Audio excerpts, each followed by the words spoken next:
Perfect, pure, holy gurus from the billowing clouds of wisdom and compassion in the sky of Dharmakaya. Please let fall a rain of profound and extensive Dharma upon the receptacle of those to be subdued exactly as they need. Here, Dharma. Guru Rana Mandala Kaniya Daya.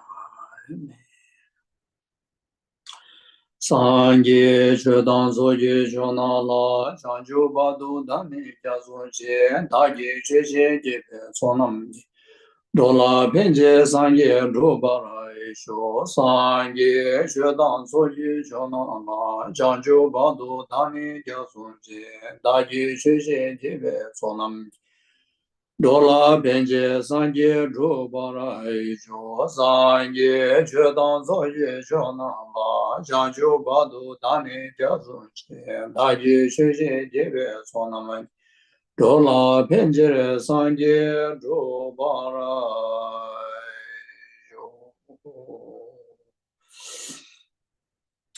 Gange Duze Nezune Dawa Tamje Pambe Chere Tambe Jene Duen Zebe Kodam Dela Chase Tony Ninja Zondo Jebe Lama Zeje Zeje Ganje Dende Ge Jana Be Mote Zejazo So An Dezo Da Yu Jinji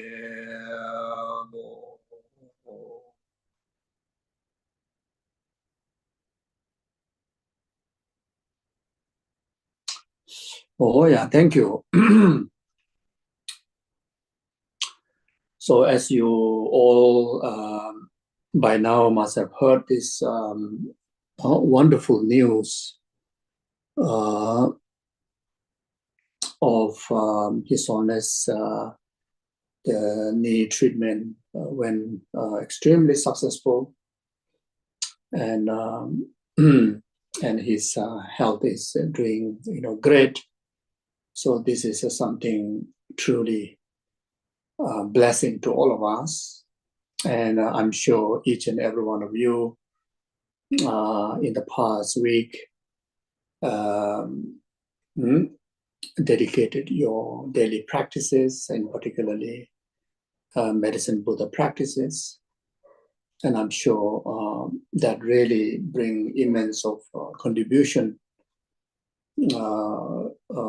not only to the successful treatment, but also for our own purifications of karma and obstacles in life.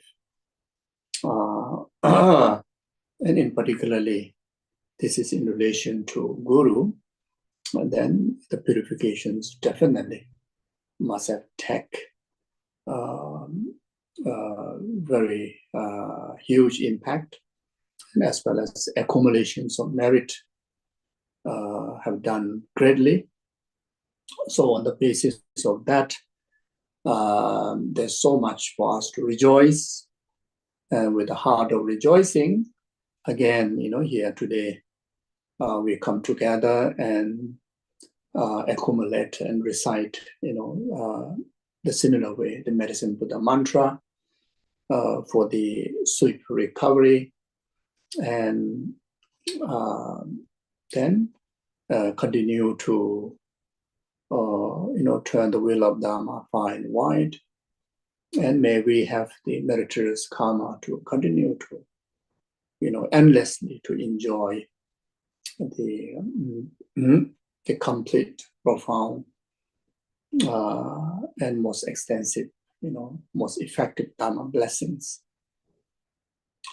Then, of course, you can also dedicate this to yourself, your family members, good health, long life, and in particularly those individuals, if they are going through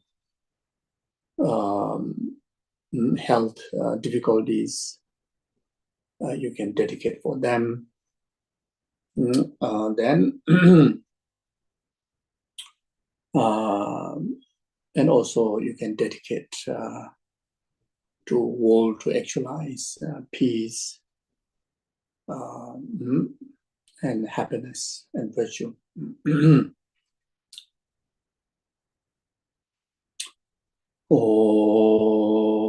Tuje gula nyombe jumde de sansam tebe ngende tunge se tusum neze sangye mengi bendo ya ye wala cha se lo Taya ta omo beganze ma beganze ranza samo gade so Taya ta omo beganze ma beganze ranza samo gade so Taya ta omo beganze Maha beganze ranza samo gade so Taya da omo beganze ma beganze ranza samo gade so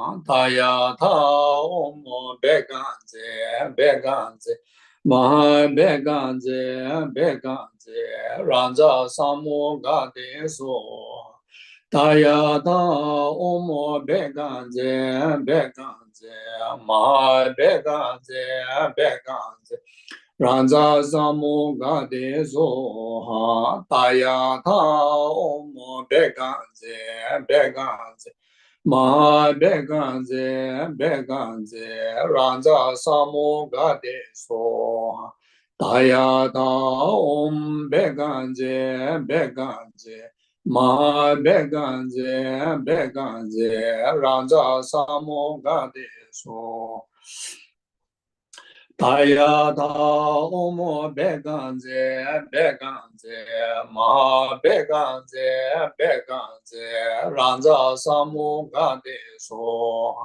Taya da omo beganze ma beganze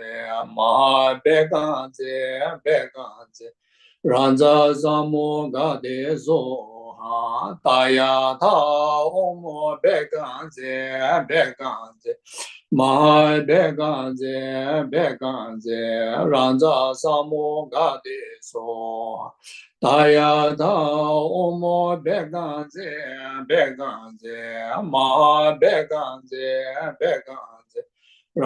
samo gade so Taya da omo beganze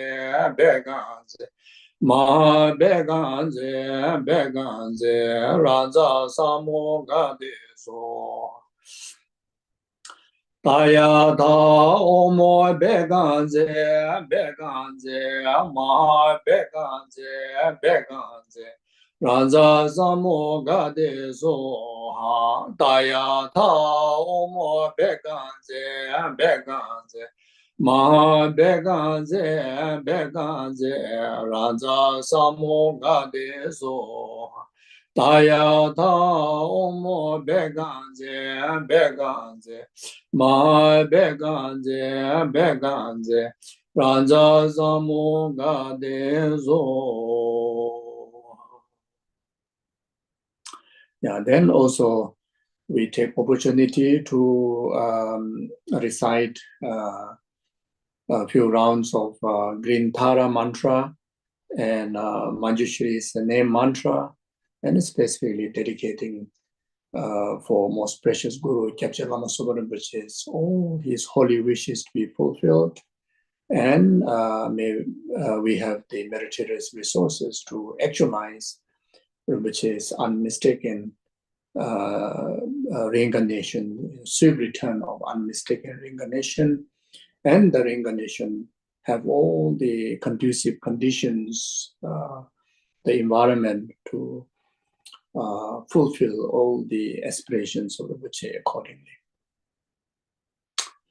Omo dare do dare dure so ha, omo dare do dare dure so ha, omo dare do dare dure so ha, omo dare do dare dure so ha, omo dare do dare dure so ha, omo dare do dare dure so. Omo dare do dare dure so ha, omo dare do dare dure so. Omo dare do dare dure so ha, omo dare do dare dure so. Omo dare do dare dure so ha, omo dare do dare dure so. Omo dare do dare dure so ha, omo dare do dare dure so. Omo dare do dare dure so ha, omo dare do dare dure so. Omo dare do dare dure so ha, omo dare do dare dure so. Omo dare do dare dure so ha, omo dare do dare dure so. Omo dare do dare dure so ha, omo dare do dare dure so. Omo dare do dare dure so ha, omo dare do dare dure so. Omo dare do dare dure so ha, omo dare do dare dure so. Omo dare do dare dure so. Omo dare do dare dure so. Omo arabazana de, omo arabazana de, omo arabazana de, omo arabazana de, omo arabazana de, omo arabazana de, omo arabazana de, omo arabazana, omo arabazana de, omo arabazana de, omo arabazana. Omo arabazana de, omo arabazana de, omo arabazana.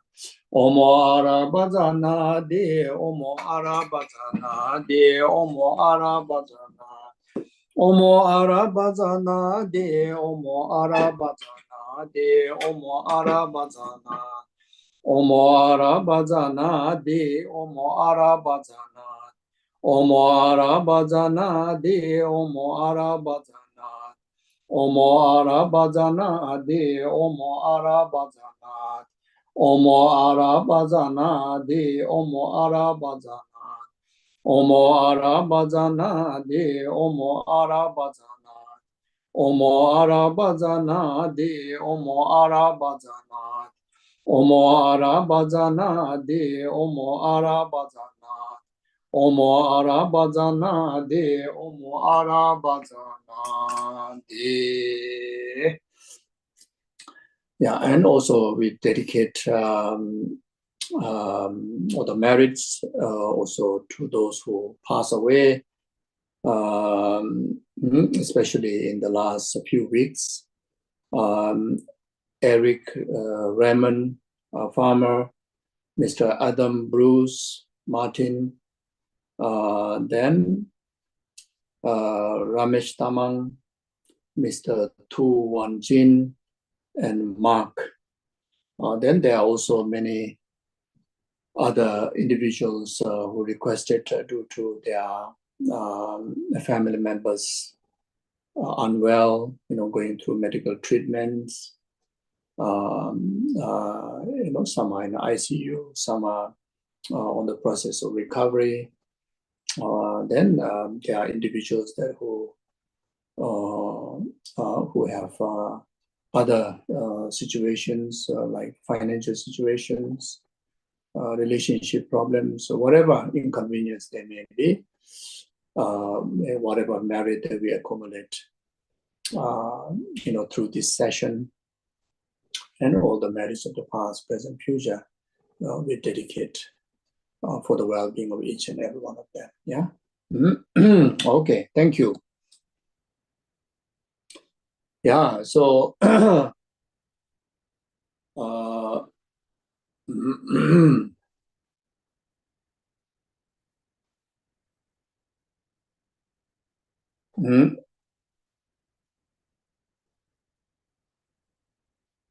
Yeah, so the at this stage, we are going through a very important topic, which is the preliminary or the preparatory aspect of the Dharma practice, whether to do with day-to-day applications of the Dharma, wisdom, and attitude in our day-to-day life, or whether to do with certain retreat kind of practice in relation to daily yogas or lamrim or lojong or any particular topics.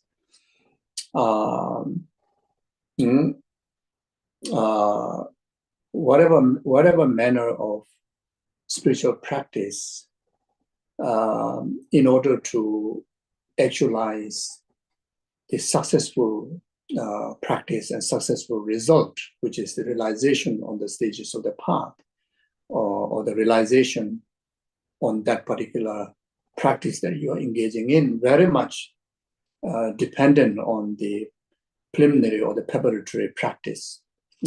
Preliminary and preparatory practice,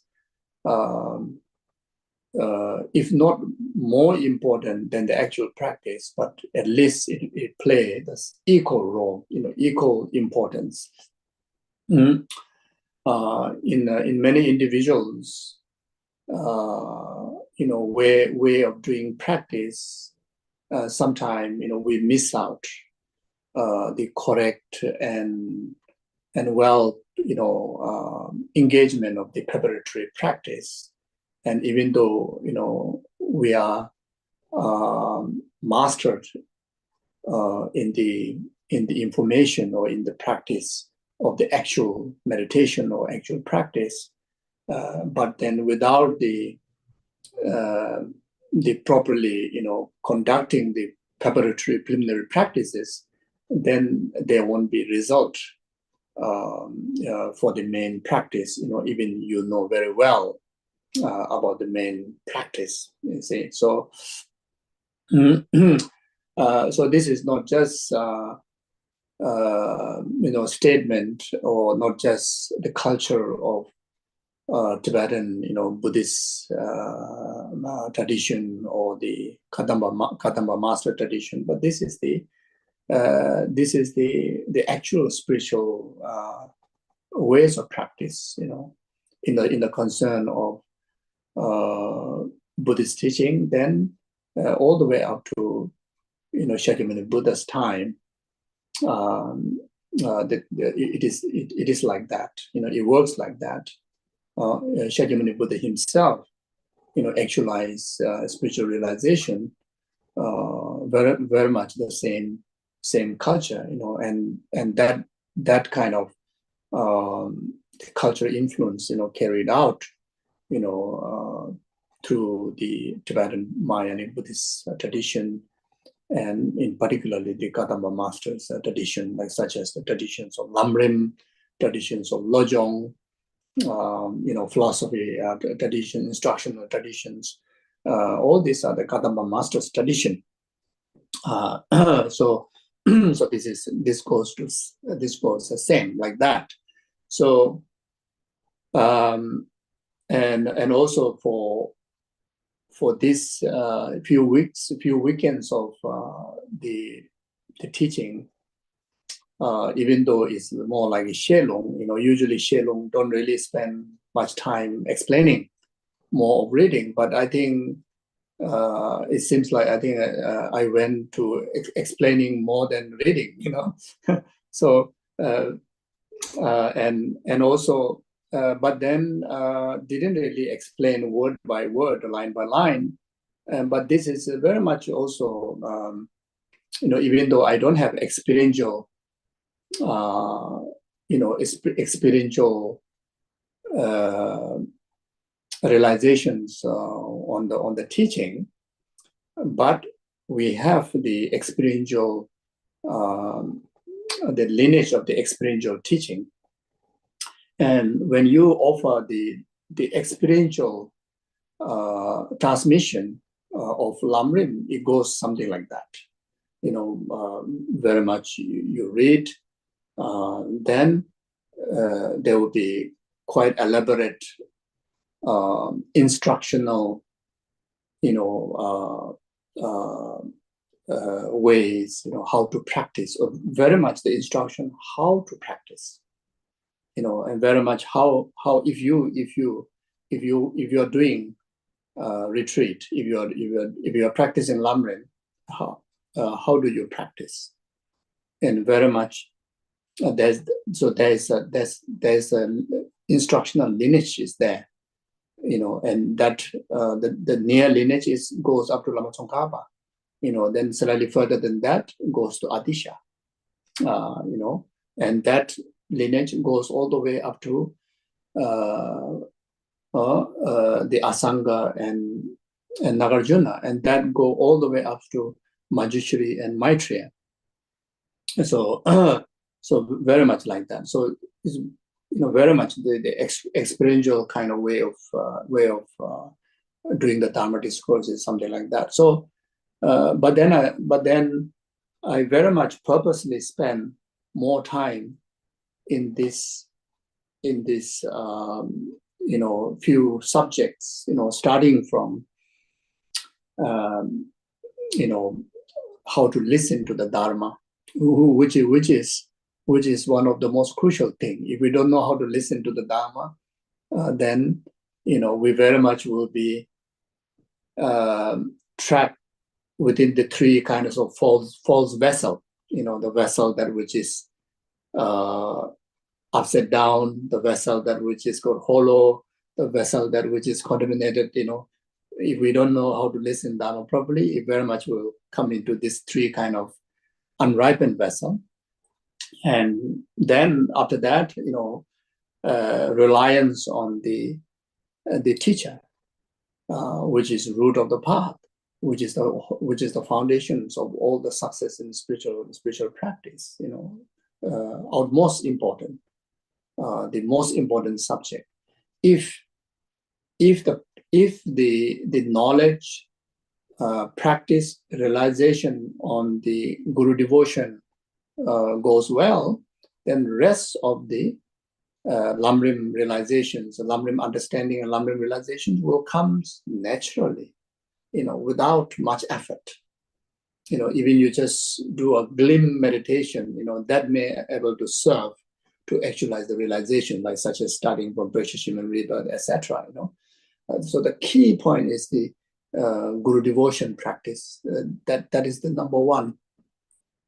And I'm already planning, those of you who are serious about this journey of Lamrim discourse or Lamrim practice, then tomorrow, of course, it's the last day for our this time.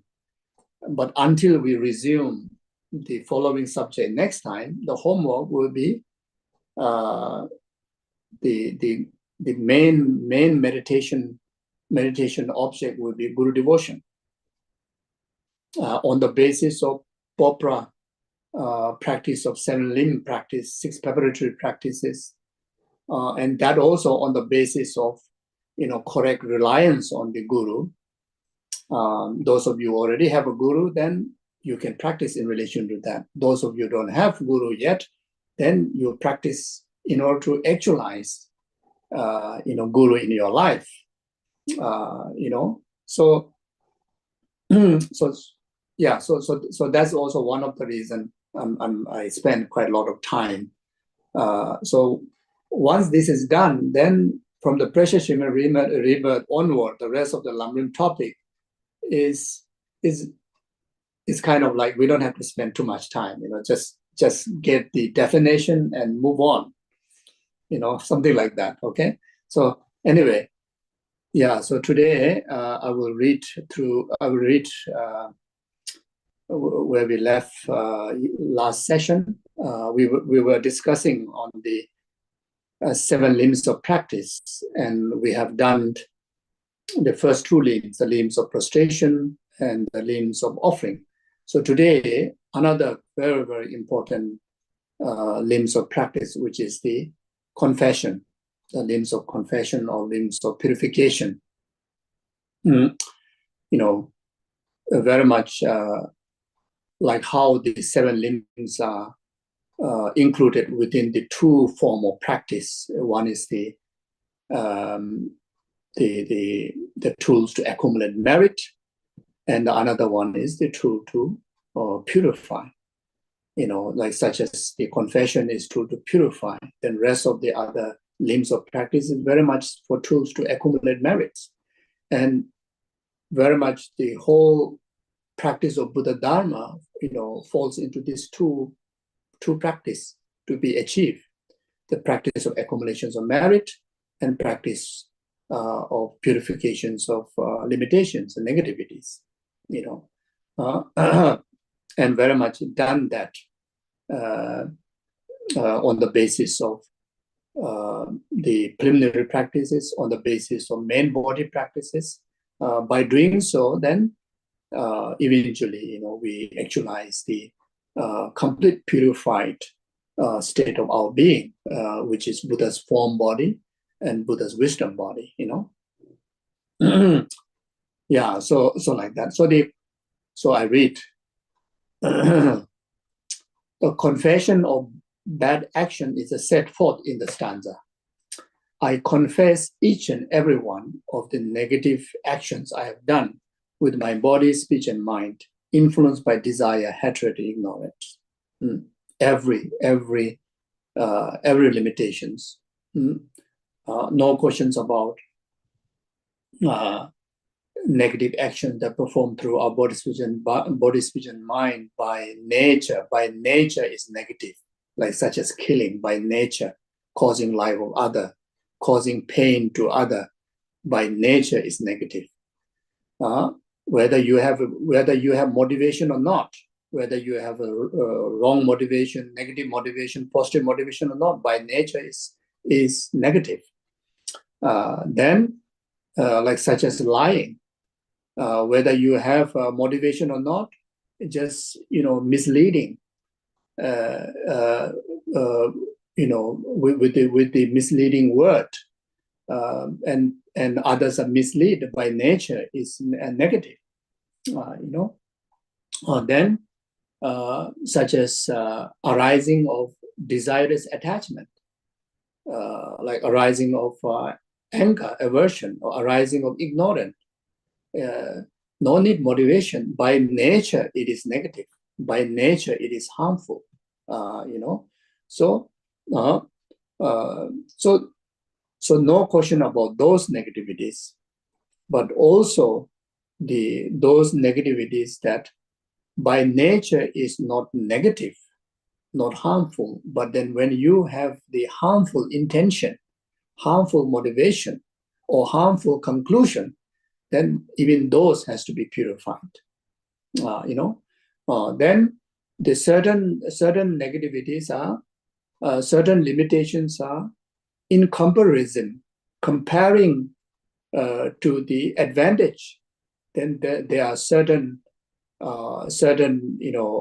actions or certain aspirations can be included as a negative, included as a obstacle that need to be purified, even though by nature it's not negative, like such as self-nirvana, the self-achieving nirvana peace, like aspiring to have the self, to achieve self-nirvana, to remain, just for yourself, completely in the peace of nirvana, by completely forgetting about the concern of well-being of others.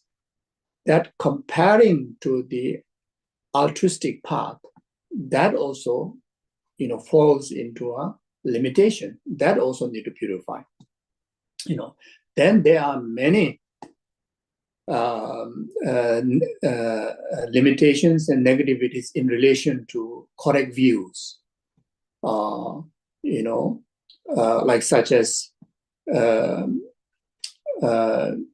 by nature not believing in Buddha Dharma Sangha, by nature not believing in karma, not necessarily is negative. But in relation to in relation to the view that you hold as a Buddhist, as a view that based on the Dharma, then if you follow the Buddha's teaching, the example of Sangha, then if you don't believe in Buddha Dharma Sangha, that falls into negative. It's a wrong view. You need to purify that. Then if you don't believe in karmic law, cause and effect, you don't believe in life and rebirth, as a Buddhist, all these are limitations that need to be purified. You see, then there are many, many views that which carry limitation, comparison to the ultimate view, like such as view by nature, the view that hold by Vaibhasika, or the Saudantika, or the Chittamatra, or Saudantika Pasankika,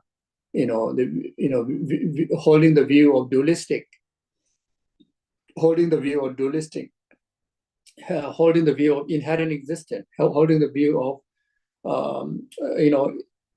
even the non-Buddhist view, like holding the view of permanent existence. By nature is not a negative. By nature we cannot say these are negative.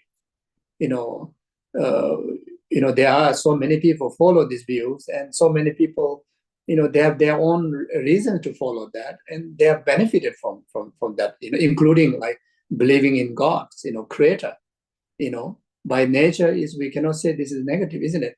But as a follower of the correct view of the Madhyamika, like the Madhyamika Pasangika, follow the view of the intentions of Shakyamuni Buddha and Nagarjuna, like Lama Tsongkhapa, then the rest of the earlier mentioned views to be negated. All are obstacle, all carry limitation. That also need to be purified. Otherwise, we won't able to realize the ultimate view, isn't it? It's like that. So when we talk about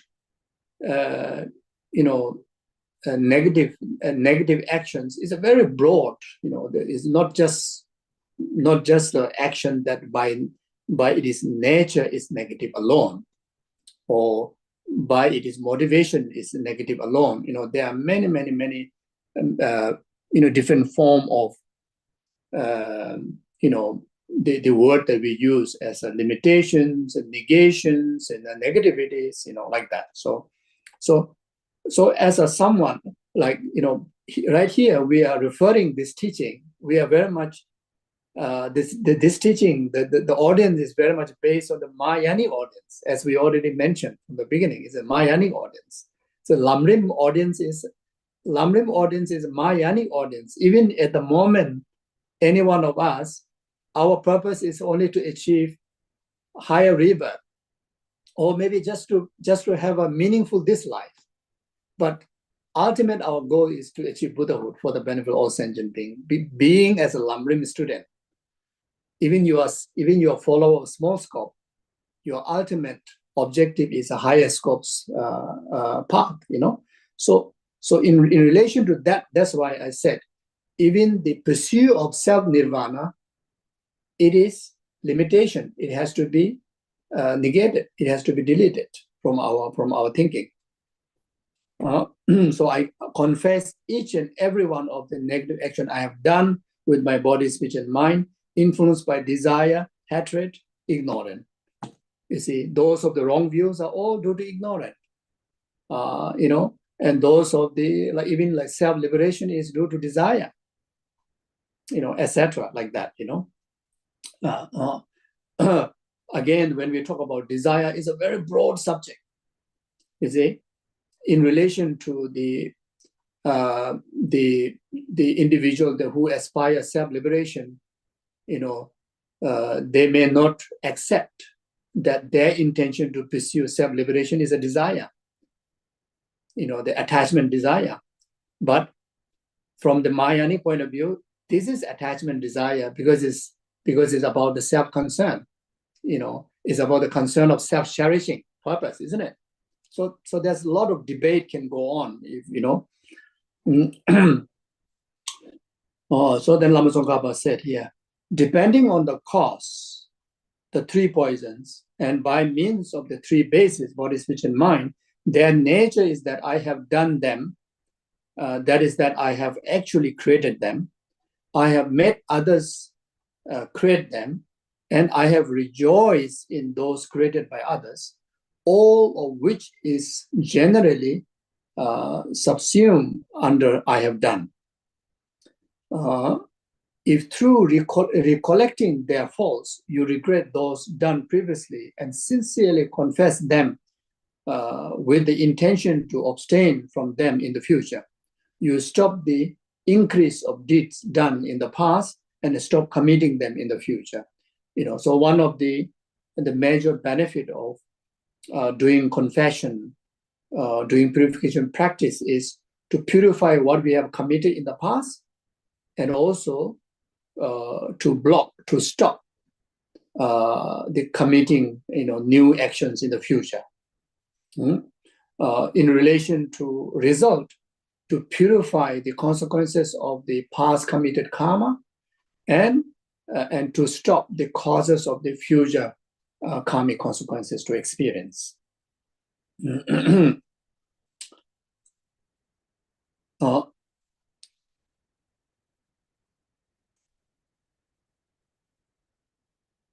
So there are many different forms of purification. One can be done in relation to, like, very common in the Tibetan Buddhist Mahayana tradition, the purification in relation to Samaya Vajra practice, purification practice is very, very common. Then Vajrasattva practice, then 35 Buddha's confession practice, etc. These are the general, antidotes to purify any form of limitations and negativities. Then the main element of whether to do the Samaya Vajra, whether to do Vajrasattva, whether to do with any form of practices is a four opponent power. So four opponent power is the key element to make possible about purification. So even when we do Samaya Vajra practice, Vajrasattva practice, in that, sadhana or the purification guide very much consists of the four opponent power. So the first one is the opponent power of reliance, refuge in Buddha, Dharma, Sangha, or the deity or the guru. Then the power of regret, or power of acknowledging the mistake as a mistake. Then power of antidote, then power of refrain, making a firm commitment to not to commit again. So this four opponent power. So like such as in the Vinaya Sutras emphasize that there's not even one single negativities that which cannot be purified by four opponent power. So even one have committed heinous crime, like such as 5 heinous crime, if you apply four opponent power, then even that also will purify. Then no question about those minor negativities and limitations, surely will be able to purify, isn't it? But then, when it comes to negative action, negative karma, it comes in the two forms, the definite karma, indefinite karma. So the definite karma, very much meaning once you commit it, once already complete the 4 factors of the karma, including it is conditioned to ripen the result, is called definite karma, means definitely have to experience the result.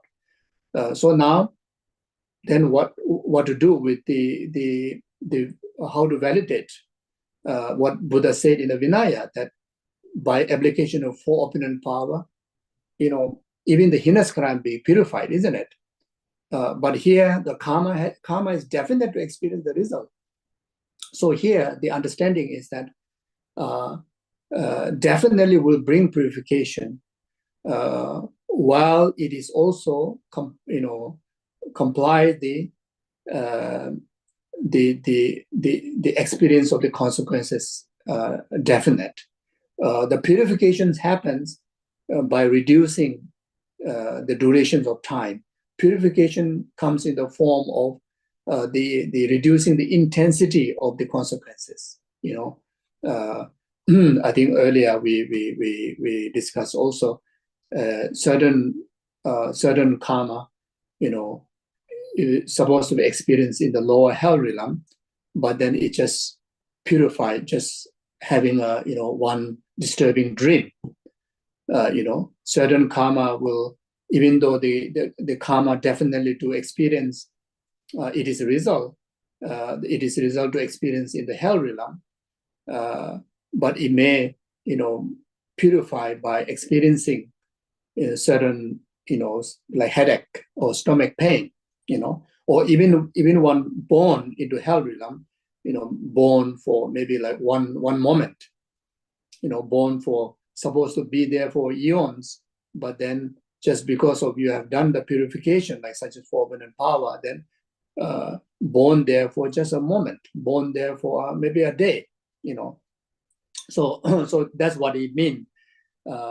Definitely will experience inconvenience, the result of the karma being definite, but then the impact of the purification will take place in that way, So from that point of view, there is a meaning, there is an advantage that when we do purification, we purify entirety of negativities, whether it's indefinite karma or definite karma, whether it's light karma or even a heinous crime, so like that. Then if anyone wish to do the Samaya Vajra practice, then I will just read through it, and you can get this text, from prayer books. I think in APMD retreat prayer books you can get it. So if you do Samaya, if you want to do purification from Samaya Vajra practice, then first take refuge and generate bodhicitta by reciting refuge and bodhicitta prayer. I take refuge until I'm enlightened in the Buddha, the Dharma, and the Supreme Assembly. By my merit of generating and generosity and so forth, may I become Buddha to benefit my sentient beings.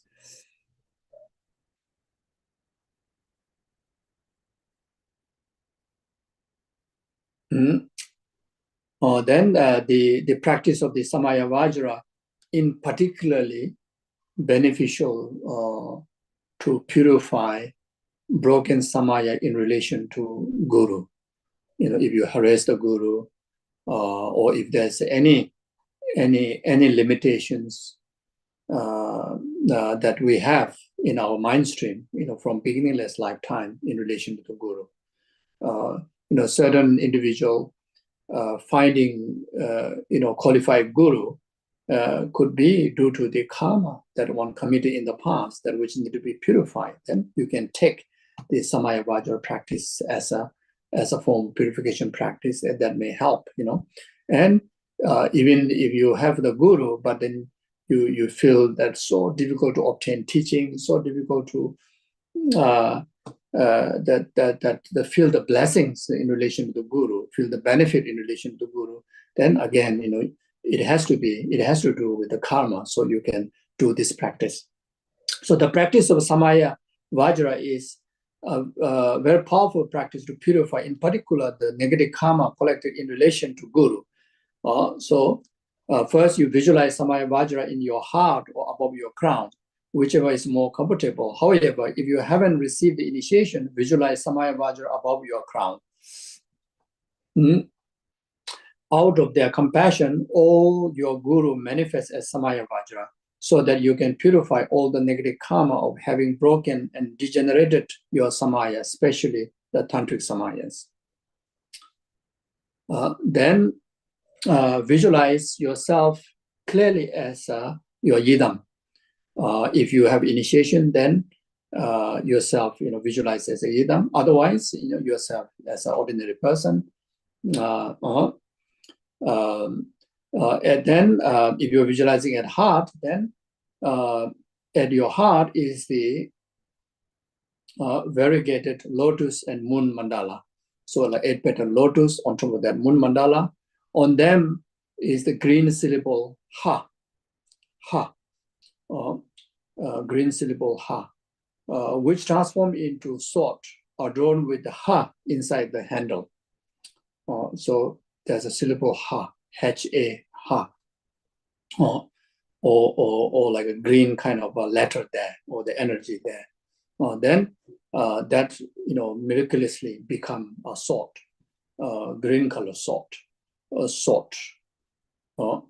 Then in the center of the handle of the sword, then again there's a syllable ha, another green color ha. The sword transforms into Samaya Vajra. Then the sword transforms into a Samaya Vajra, who has a green holy body with the 3 faces: green, black, and white.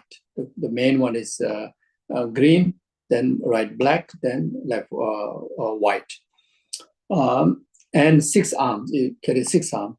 His first 2 hands embrace the wisdom mother, who is similar in aspect. His second right hand hold a vajra. His third sword. His second left hand hold a bell. His third a lotus. The wisdom mother hold the same implement. Both the wisdom father and wisdom mother are adorned with the various jewel ornaments. At each of their crown is syllable om, the white om. At their throat, this red a, and their heart, the blue hum. At the heart of the Samaya Vajra is the mundis. Again, at the heart of the Samaya Vajra is a mundis. On it is variegated double Vajra. Double Vajra, like this. Double Vajra, flat, lying flat, like kind of Vajra cushion like that. In the center is the green ha. So in the center of the double Vajra is the green ha. Encircled by the mantra, the om a prashna dik ha hum. Om a prashna dik ha hum. So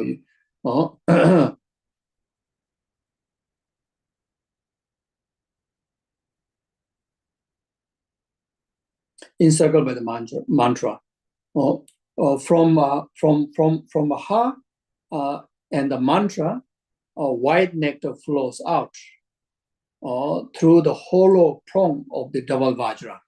From the center, there's like this vajra is like in the hollow prong of the double vajra. So in the center also got hollow, and each of the vajra spot in between also got the hollow, isn't it? Feeling and blessing, fill up, and blessing whole my body. That nectar, falls into, if you're visualizing on your crown, the Samaya Vajra visualizing on your crown, then the nectar, completely fill entire your body. If you visualize Samaya Vajra in your heart, then from there, then just expand. I mean, like very much like sprinkle, all the nectar out, and entire your body is completely filled with it. Whole body, and purify all samaya degenerated due to carelessness and all the negative karmas, obscuration collected with my 3 doors. Then after that, then you can recite the Samaya Vajra mantra, Om Prashna Drik Hum, Om Prashna Dik Ha Hum. you can recite that. Or if you're visualizing the Samaya Vajra on your crown, then you can also sometimes visualize the mantra is, circling around the heart of the Samaya Vajra. Then, if you're visualizing at the heart, then around your heart, the heart of the Samaya Vajra at your heart, surrounded by the mantra, and you're reading the mantra like that. Then, so you can recite, as many times as you like, or at least recite, 100, 108, like that. So then after that, then Guru Samaya Vajra then says, all your negative karma, obscuration, and degenerated samayas are completely purified. Then at the end, before you conclude, then there's like a volunteer, like spontaneous voice, very loud voice, expressed by the Samaya Vajra, either from the crown or either, like kind of, if you're visualizing at your heart, then it's like echo, the sound reflect and as if like from there, like Samaya Vajra is voicing out to you, saying all your negative karma obscurations are completely purified. And you need to have a genuine sense of trust, belief,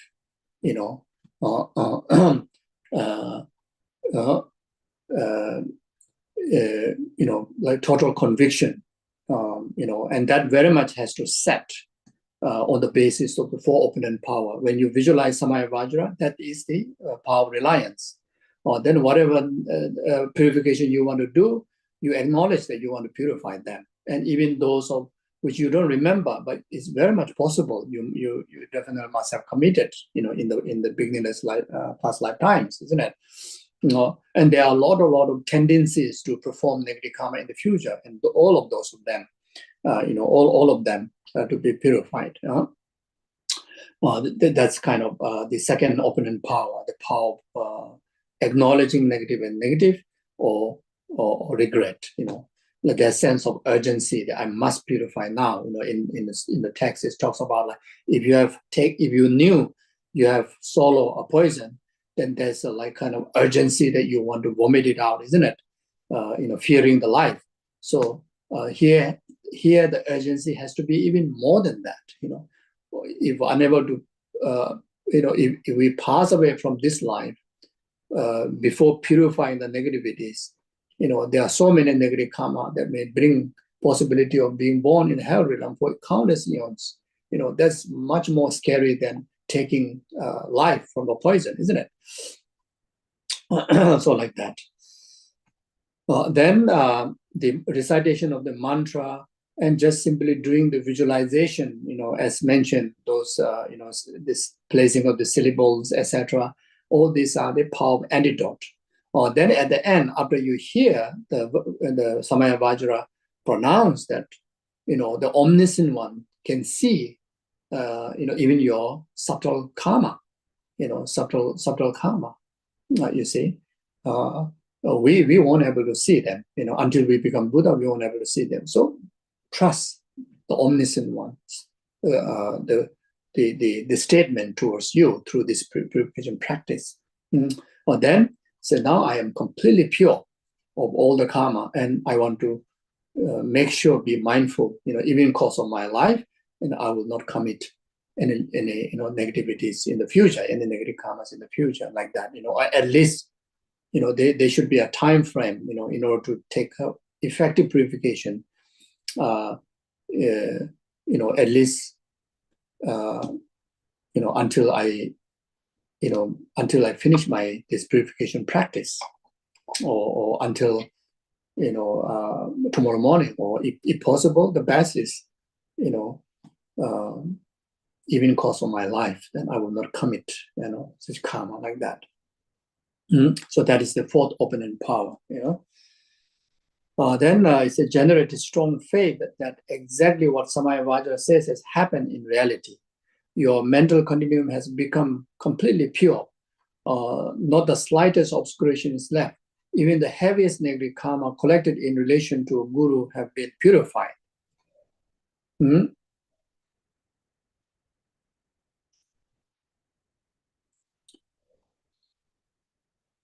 then Guru Samaya Vajra is very pleased and observe. Guru Samaya Vajra is very pleased. Then observe into indestructible drop at your heart, your own subtle mind. So if you do accordingly with the deity yoga sadhana, the desorption, that has to be done when you have initiation. Otherwise, just simply melt, then naturally it dissolve into a light, and then the light dissolve through your crown and emerge oneness with your heart. And from there, Guru Samaya Vajra, yourself become inseparable. You can do like that. If you have visualized at the heart, even the visualizing Samaya Vajra at the heart, if you have received initiation, then according with the sadhana, there's a way of arising, a way of actualizing Samaya Vajra in the heart. But just simply acknowledging that your heart is inseparable from Samaya Vajra, or just simply, the ultimately your heart being Samaya Vajra, again, for the purpose of this particular purification, it manifests accordingly as a visualize.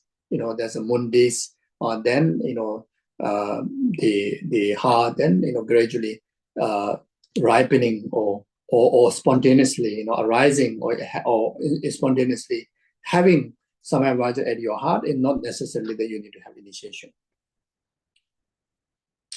Or your body, speech, and mind become oneness with the Samaya Vajra's holy body, speech, and mind. And then meditate on the emptiness of the three circles, which is like you understand the yourself,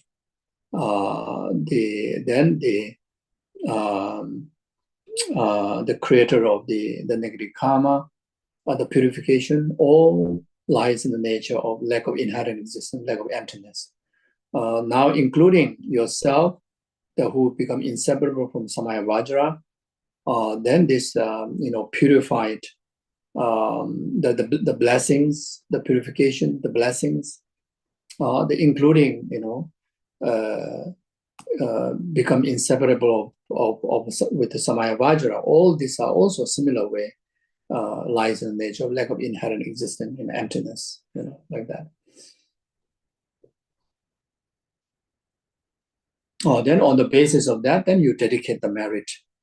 Due to this virtue, may I and all sentient beings be guided by the Guru deity, or guided by Guru Samaya Vajra. From now until enlightenment is achieved, may I and all other be protected by the Guru deity and keep every Samaya of the Guru deity. So especially this one, those who have received initiations, it's a time to time to do this is so beneficial.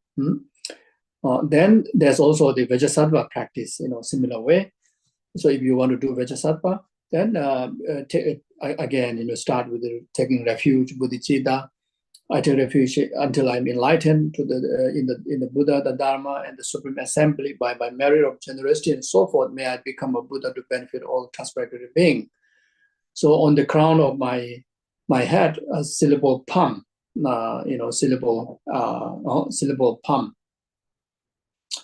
white palm, syllable white palm, transform into a lotus, a petal lotus. Or the lotus here, when you do the Vajrasattva practice, you can have a white, complete, pure white lotus or colorful lotus. Both is okay.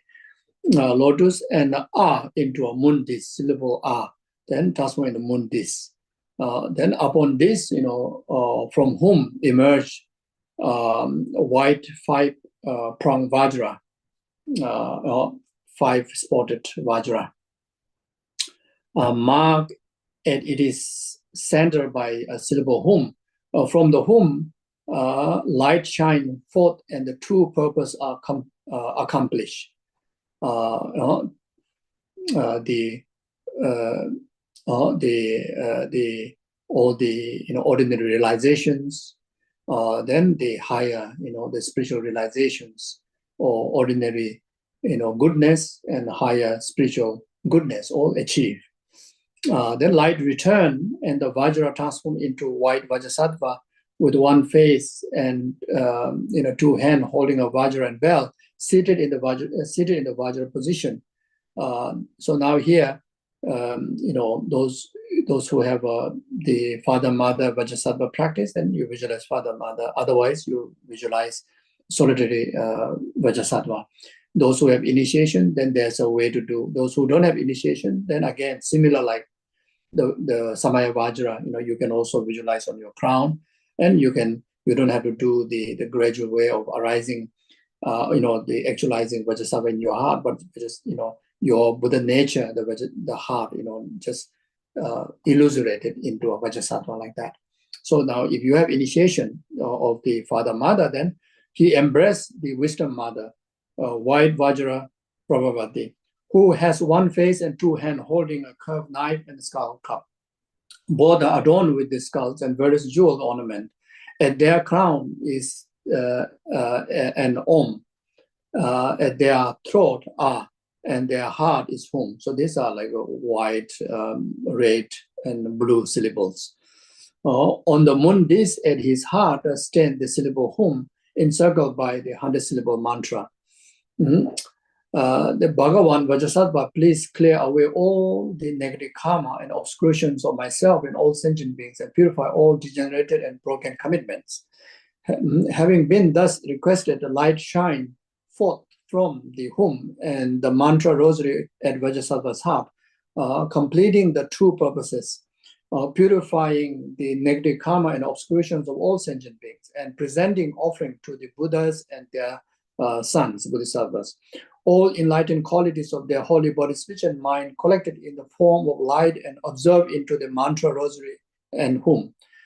Thereby the stream of white nectar flow down from this, entering the crown of my head and filling my whole body, completely purifying all my negative karmas and obscurations of body, speech, and mind. Then here you can recite the mantra. If possible, one of the most meaningful thing is that on the basis of daily about 21 times of Vajrasattva, 100-syllable mantra recitation, and doing that also like glimpse, meditation on the four-abundant power, glimpse meditation, then conducting 100,000 Vajrasattva retreat. It regarded one of very powerful and one of the meaningful, one of the highlight of the meaningful of the precision of rebirth. If you're able to do that in your life, like that, I think it requires about 3 months of your full time to able to do the 100,000 plus the supplementary 10,000, and according with the sadhana, and so full-time dedicated retreat. Then rest of life also living, daily, like minimum like 21 times of recitation. That is like that will make sure that that will give a great protection of committing new karma, and will purify intensively of past karma, and even those of the karma that newly accumulate that will never multiply it, because karma at the moment accumulate, it multiplies, so it will stop, like that. Then the mantra Om Vajrasattva Samaya Manupalaya Vajrasattva Tinopati Datito Mebava Sudokoya Meba Subokoya Meba Anurado Meba Sawasiti Meba Yata Sawakama Susa Metsidam Shiriyam Kuru Hum Ha Ha Ho Bhagavan Savatata Gata Pechama Memba Pechaba Mahasamaya Sado Ahum Pe Om Vajrasattva Hum. Then some recite Om Vajrasattva Hum, Om Vajrasattva Hum, Om Vajrasattva Hum. So all are correct. Whichever way you recite, is all correct. So through ignorance and delusion, I have broken and degenerated my commitments. Guru, be my savior and refuge. Lord, holder of Vajra, endowed with a great compassion. In you, the foremost of being, I take refuge. The Vajrasattva replied, son of the lineage, your negative karma obscure, and all broken and degenerated commitments are now clear and purified. So this particular verse, good to memorize, because the mantra you may know, everybody may know. If you don't know the long mantra, at least short mantra, everybody may know. Then the refuge and bodhicitta, most likely everybody may know. So this particular last line, last verse, the Vajrasattva reply, the son of the lineage, your negative karma, obscuration, and broken and degenerate commitments are now clear, cleansed and purified. This one. The best is you memorize the whole thing here. Through ignorance and delusion, through ignorance and delusion, I've broken and degenerated the commitment, Guru, and be my savior, refuge, Lord, holder of the Vajra, endowed with the great compassion in you, the foremost of being actually refuge. The Vajrasava replies, so one of the son of the lineage, your negative karma, obscuration, and all broken and degenerated commitments are now cleansed and purified. So it's very, very good.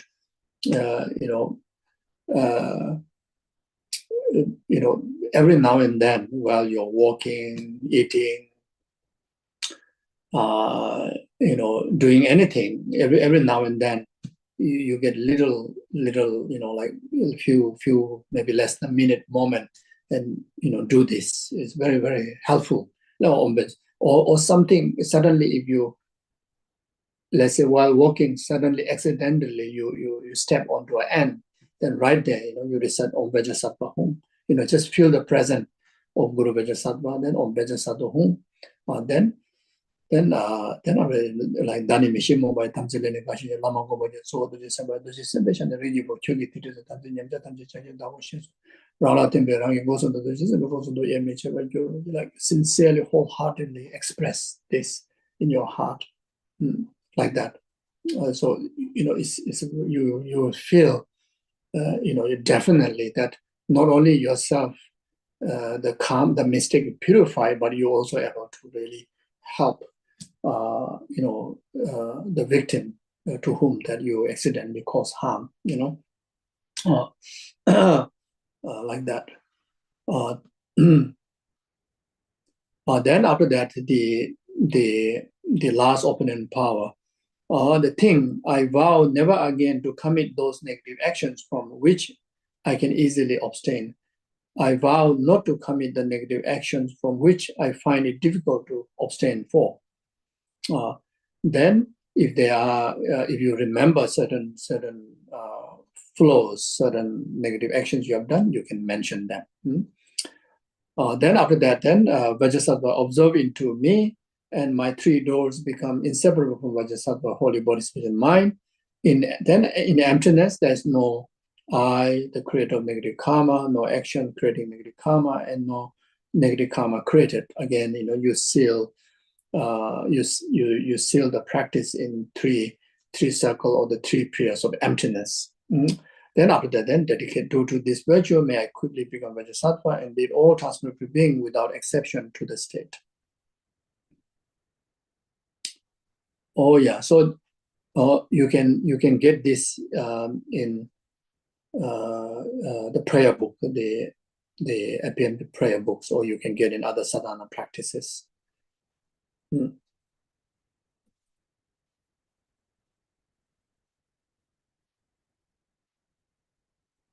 Then on top of that, there are a few points that which is important. So if it is if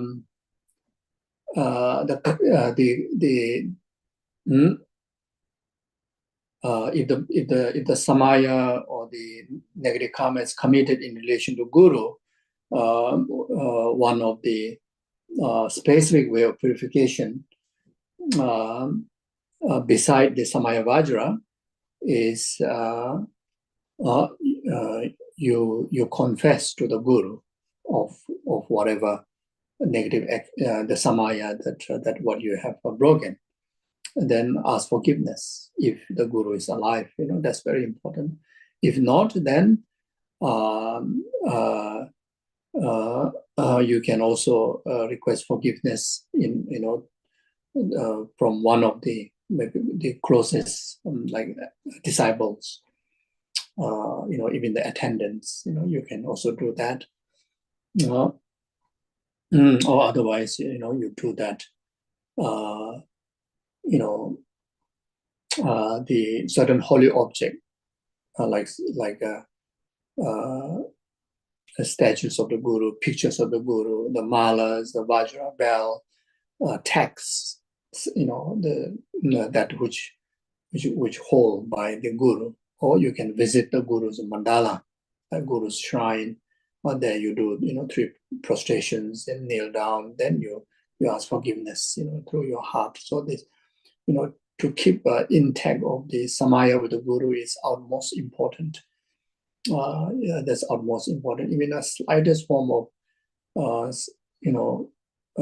broken samaya in relation to Guru become a huge obstacle to our spiritual path.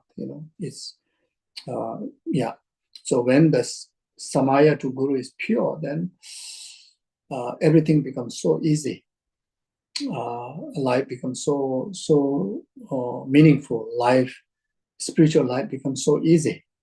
Whatever practice you do becomes so easy.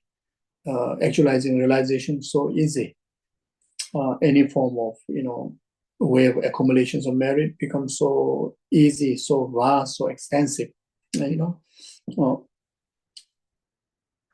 So with the pure integral Guru Samaya, then you will have the mindfulness, awareness of integrating all the practices into Guru Yoga practice. That again makes all the practices become more effective, more beneficial like that.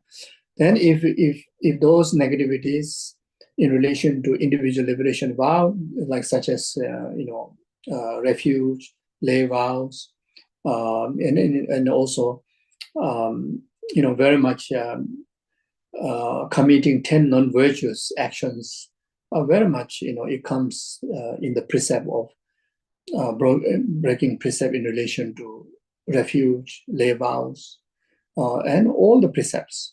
So if we commit any of those, then one should retake the refuge, retake the refresh the refuge, and together you refresh the lay vows, to the lay practitioners. So minimum 6 times a day, 3 times a day, 3 times a night, like that. So minimum. Otherwise, always, if you're really serious, then do like that. Otherwise, whenever it's possible. So if it is individual liberation vow in relation to Sangha, then you need to purify. If you are preordained Sangha, then you purify. If through your ordination abbot, if you are just preordained Sangha, the preordained Sangha, the confession, you are not part of the. You are not included a part of the confession ceremony that conduct 2 times monthly. So you purify through your ordination abbot or ordination elder. Or if it's an individual liberation vow in relation to novice and fully ordained Sangha, then that must purify in the Sangha community, in the presence of minimum, 4 fully ordained Sangha. Usually it comes with 5. So the more the better, more the better. If convenient, then about 10 fully ordained Sanghas there. If not, minimum, 4 fully ordained Sanghas. So that usually, opportunities are mostly have in most of the monasteries, like that. Then Bodhisattva vows, then you need to purify by retaking the Bodhisattva vows from Guru, or retaking Bodhisattva vows during the initiations, or separately, or you retake the Bodhisattva vow in front of Buddha and Bodhisattva's holy object. or at least in the visualization of Buddhas and Bodhisattvas holy object, then you retake the precepts. And tantric vows, you retake through initiation, and you retake, in the presence of a guru, and you retake in relation to succession Guru Yoga practice, Guru Puja practice. So there are ways to do that.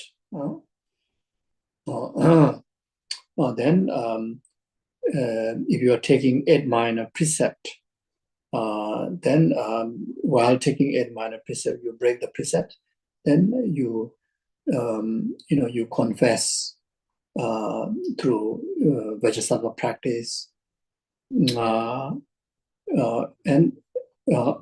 through Vajrasattva practice, in particularly the Vajrasattva,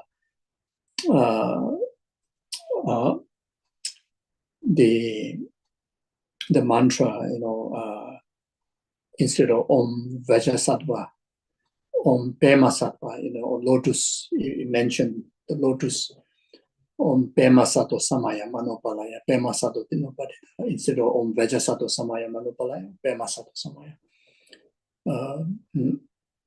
So then, the 8 minor precept,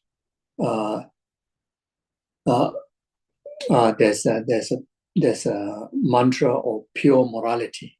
So by reciting, Om Amokashila Sambara Barabaramashila Daradara Sam in the all of the home page Soha, so you recite that 21 times, then it's good to recite when we take 8 minor precept, it's good to recite that again and again whenever free time, because we may not know how where we may be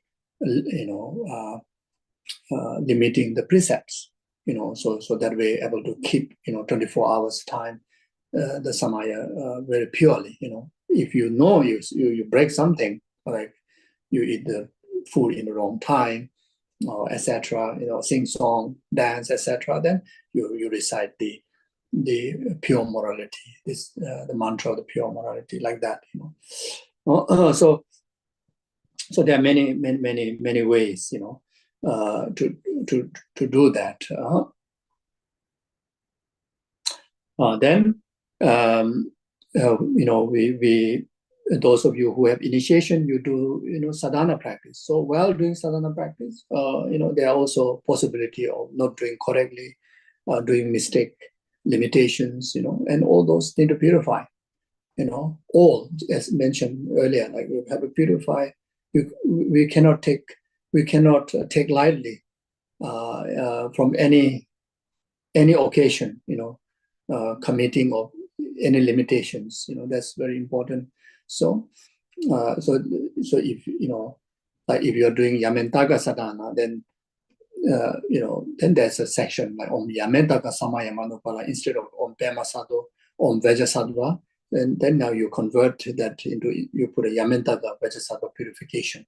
Then if Heruka, Heruka Samaya Manupalaya, so like that. So it is Vajrasattva, but Vajrasattva,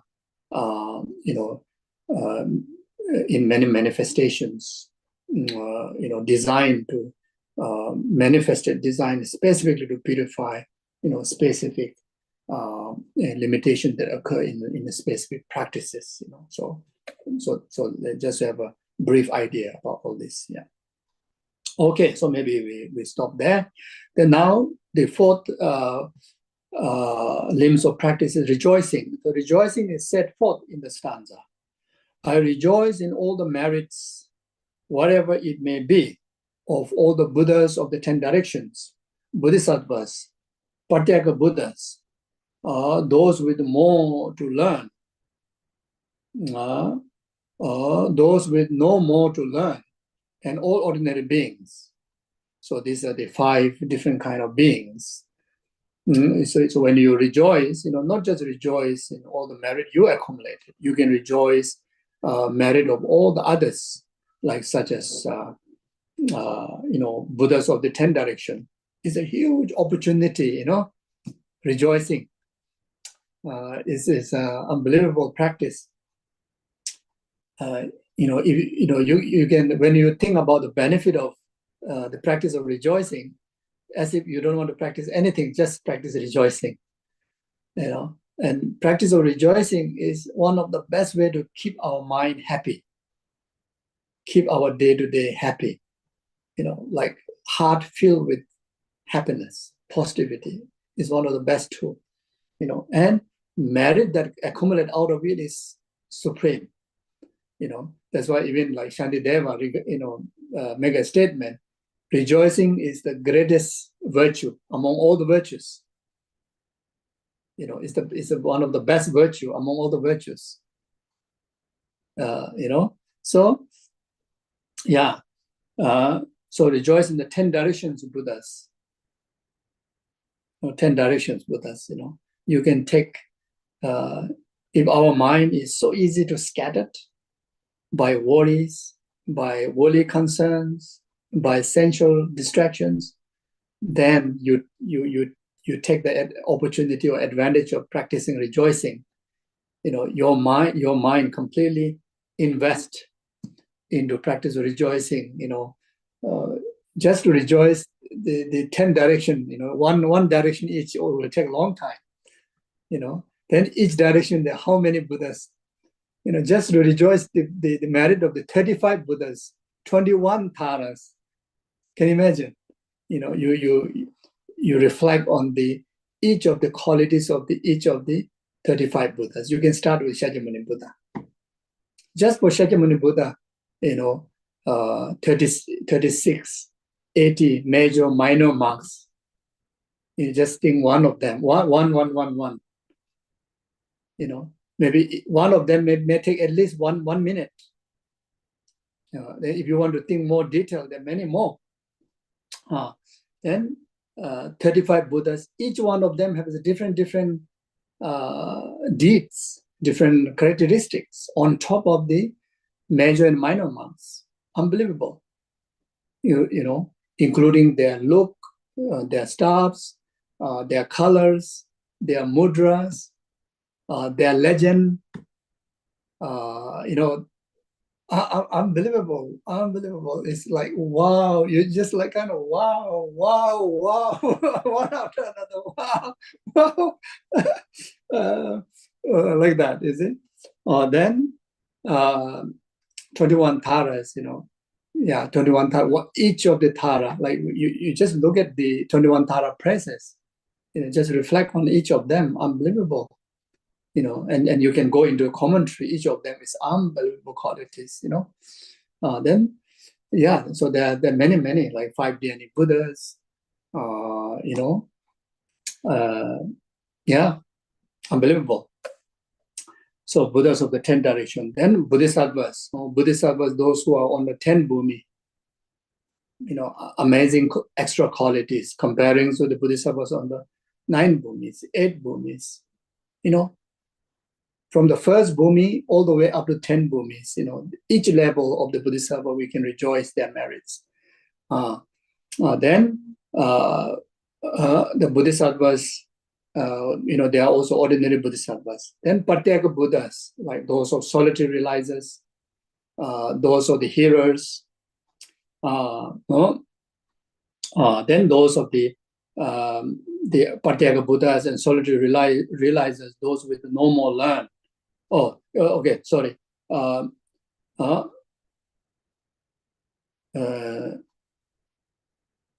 with more to learn. Sorry, I said no more to learn. Oh dear. Those with more to learn. So those are the learners. Learners who have not achieved such as the cessation from the three paths, Pratyeka Buddha path, Sarvaka's path, Bodhisattva's path, those all of those who need to learn more along the path, and those with no more to learn, again referring to those of the actual the Sarvaka Buddhas, Pateka Buddhas, then the Buddhas of the 10 directions. And you can also understand those with no more learn, those with more to learn, and those with no more to learn within the Hinayana path. There are who are in the state of liberation, that which still, more to surpass, and those who no need. You can also to understand that. And then those of all the ordinaries. Here again, the ordinary, we can refer to the ordinary Bodhisattvas. But then here, I think it's referring to the ordinary normal beings. We ordinary beings. In generally, those 5 beings, 5 type of persons is referring to the Buddha, Bodhisattvas, Patyeka Buddha, Sarvaka Buddha, then ordinary Bodhisattvas. Those are the 5 beings.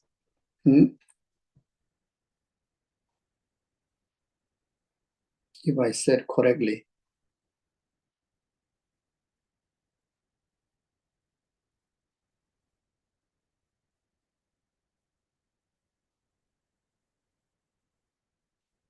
Buddhas, Bodhisattvas, Patyeka Buddhas, Sarvaka Buddhas, and ordinary beings.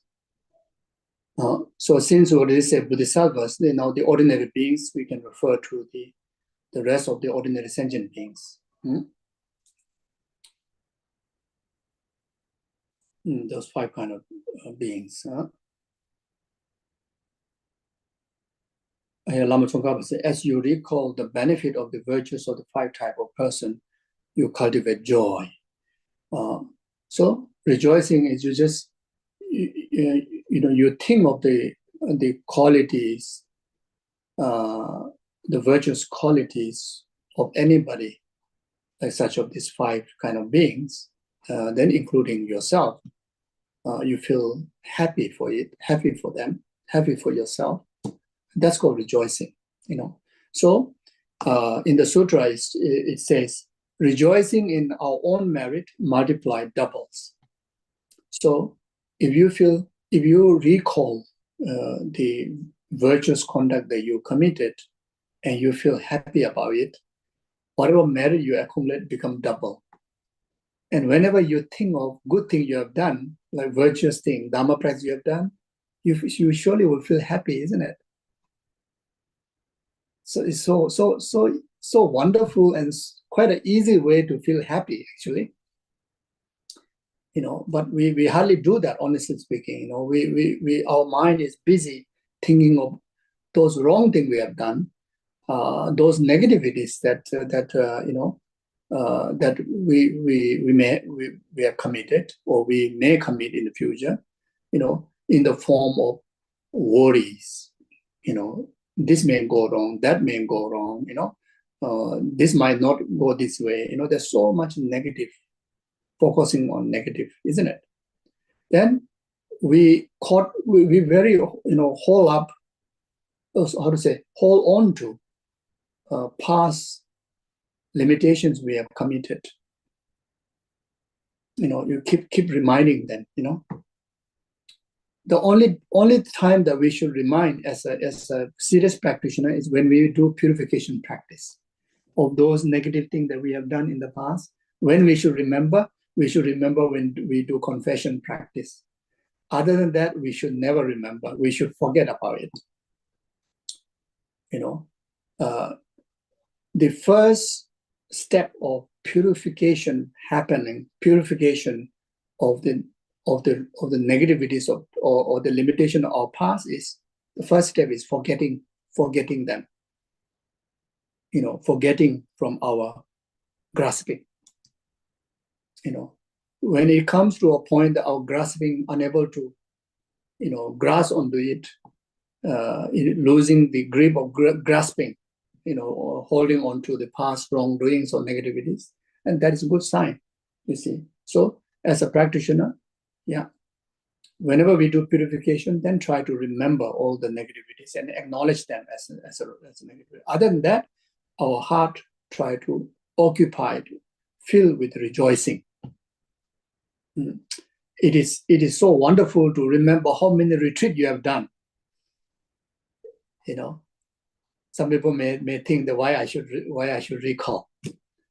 No, it's for rejoicing purpose. You should recall how many retreats you have done, how many amazing Dharma events that you had with your gurus, with your Dharma brothers, sisters. How many great things that you have done in the temple, in the Dharma centers, in the service of Guru, in the service of sentient being. How many great, amazing practice of like generosity, forgiveness, acceptance, kindness to your family members. Good to recall them, remember them again and again, and feel proud of yourself. You should reward. You should reward. The merit definitely will reward you, but at the same time, you make a nice coffee if you like nice coffee, if you like nice tea, nice meal, or you just want to take a nice outing, just go for it, with that heart of like, wow, well done. You see, it's a worth, it's really worth. You see, yeah. Then not only limit to this lifetime, you must confirm to yourself that from beginningless lifetime, those countless lifetimes, I've accumulated immense of merit. The proof is your present time. Your present time being born as a precious human rebirth, your present time having a life, during the compassionate Buddha manifesting in the form of Guru and able to enjoy the Dharma. Can you imagine? This is the result of your unbelievable accumulation of merit. I think one lifetime is not enough to accumulate so much merit. You must have accumulated from beginningless lifetime, So you have to talk about ourselves, not just like a beginningless lifetime, samsara, yes. That's when you want to purify, when you want to gain renunciation, then you have to think about that, So some people misunderstand, that practicing Buddhism is very depressing. You always have to think about samsara, about, Lord, Ilam, karma, negative consequences. Yes, there's a certain particular time, particular practice require that. It's a dedicated time. But there's a lot of time, we have a lot of things to think, so many wonderful things also. Yes. So, sometimes you must imagine, it must be my past life, it must be, something like that. It's so wonderful one, like sometimes you just admire yourself. You say, I must be maybe attendant, or must be a very close friend to, maybe this particular, the virtuous friend or the Guru, or I must be one of, or even like can think of it, I must be, and I would think like this, I would think I must be, this very cute, maybe, okay, fine, maybe a very cute puppy to my Guru in my past life, that's why in this life I get opportunity to meet my Guru like that, And that you just think about that, it's so wonderful. This cute puppy, isn't it? But you can think cute human being, why not? So you see, so healthy, so wonderful to mind. It's a very, very healthy food to the mind. Very nice.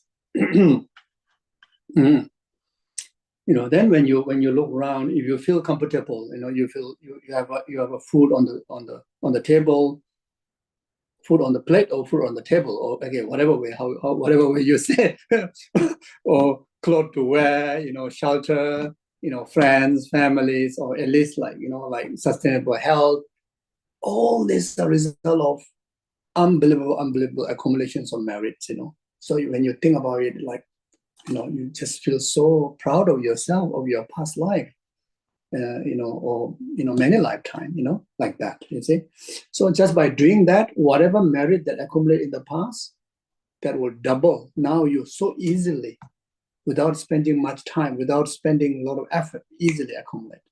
Now, rejoicing in the merits of those who are lower in the practice than oneself, multiply double of theirs. So, which is people who has less vow than you, people who has less merit than you, and whenever those people, they may be, those people who do good things, virtues, you feel happy for them, then whatever merit they accumulate, multiply double of theirs, you accumulate. You see? Then rejoicing in the merit of Bodhisattvas, multiply half of their merit. Rejoice in the merits of Bodhisattva, you accumulate half of their merits created. Unbelievable. And so easy to feel happy for Bodhisattva's deeds, Bodhisattva's way of life, Bodhisattva's virtues. It's so easy in comparing to the human being, isn't it? You see, there are numberless Bodhisattvas, like Shantideva, rejoice Shantideva, like Atisha, Lama Selingpa, Nagarjuna, all these are Bodhisattvas. Bodhisattva Manjushri, Bodhisattva Charasik. When we rejoice of the Buddha, you can think of the Buddha Charasik, Buddha Manjushri. Now, when you want to think of the Bodhisattva, Bodhisattva Charasik, Bodhisattva Manjushri, unbelievable, you see. And their merits are inconceivable, and we accumulate half. And we normally forget about that, isn't it? Then rejoicing in the merits of Buddhas, you accumulate 1 of the 10 of their merits. So 1 of the 10. So then rejoicing in the merits of the Guru, then I think that would be even more, or maybe equal to the how we rejoice in the merits of the Buddha. So there's no particular clear word there. So could be equal or more. It should be more. Or even just 1 of theirs is already great, isn't it? Then rejoicing in the merits of anyone, like yours merits, others merits, in the solar eclipse, then multiplied, your whatever merit that you have, and whatever merit that you're going to achieve, rejoicing in others, multiply 100 million times in the solar eclipse. Time to time the solar eclipse, then lunar eclipse comes in our way. So 100 million times. So during the solar eclipse, if you commit new merit, if you rejoice, committing new merit in relation to practice of rejoicing, 100 million times you accumulate. Wow. Now the 100 million times you multiplied. By rejoicing with the Buddha, you achieve 1 of 10. Now you rejoice that on the solar eclipse, you achieve 100 million times. Sometimes it sounds like, how could it be possible, No, we shouldn't have that kind of thinking. It's definitely possible, you see. In order to accomplish the merit, all the merit, we need to accumulate 3 countless eons of merits. That's immeasurable. You see, that immeasurable, And when we talk about accomplishing the merit, some takes countless eons, lifetime. Some take just 1 moment like that. So that's why Buddhahood is possible in this very moment, this very cushion, in this very lifetime, or Buddhahood may be possible 100 million eons of lifetime later. So it's all very much dependent on the accumulations of the merit, you see. So we don't mind even it take countless eons of life to achieve Buddhahood, but you also, regard possibility that I may achieve enlightenment right very now. So I try to accumulate as much as merit as possible, even this way, like that, you see. Then rejoicing in the merit on the lunar eclipse, then 700,000 times. So this is the words of the Buddha. So it's quite a reduced, but so there may be some reasons, I don't know, but it's 700 times. So eclipse is 100 million times. Lunar eclipse 700,000 times, like that.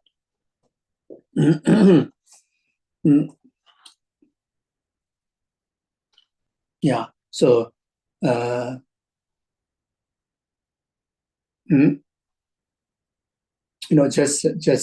just think of, like His Holiness, like and Kyabje Lama Sopa Rinpoche, and those of your gurus. You think of their Bodhisattva's way of life is unbelievable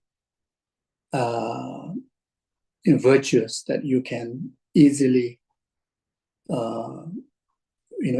can come in our mind. And these are not just like reading in the text. We witness them in our lifetime, isn't it?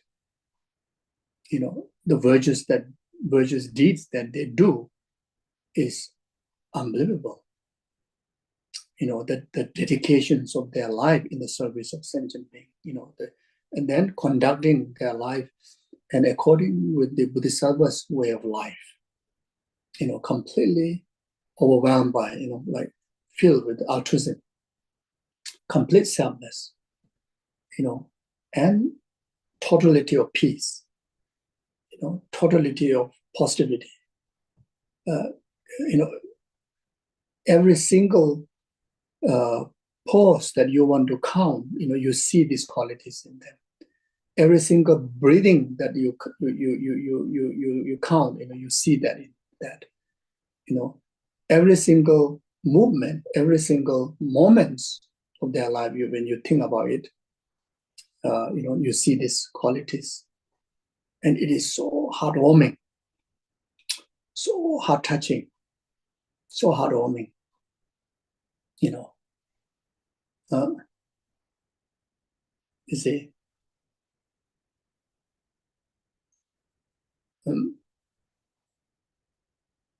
So you see, you can naturally feel so fortunate, in the expressions of feeling so fortunate is very much expressing joy, rejoicing. Feel fortunate. Wow, so fortunate that I met this guru.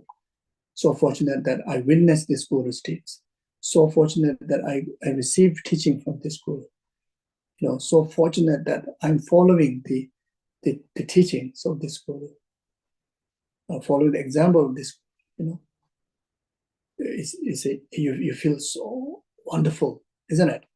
That's rejoicing.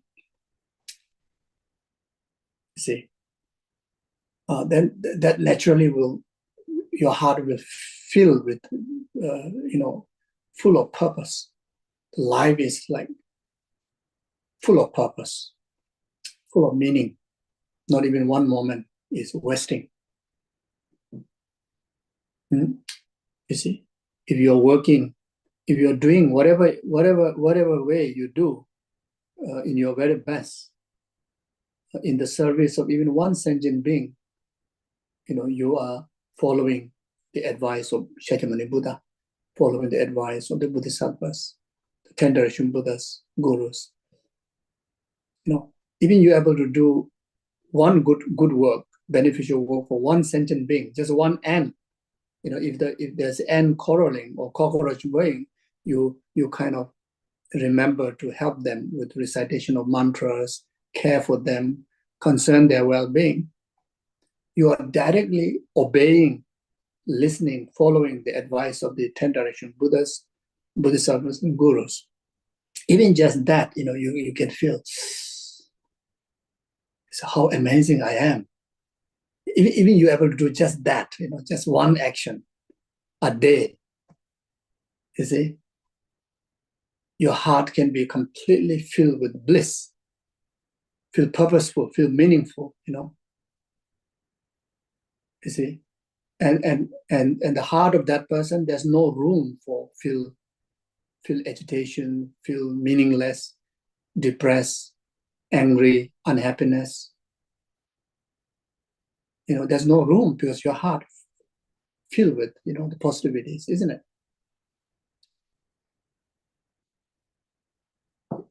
But each and every one of participants here, you very much dedicate a whole day, very much whole 24 hours. You dedicate your life in your very best in altruistic way. Like entirety of day, you are obeying, following Buddha, Bodhisattvas, and Guru's guidance, and you're trying your very best.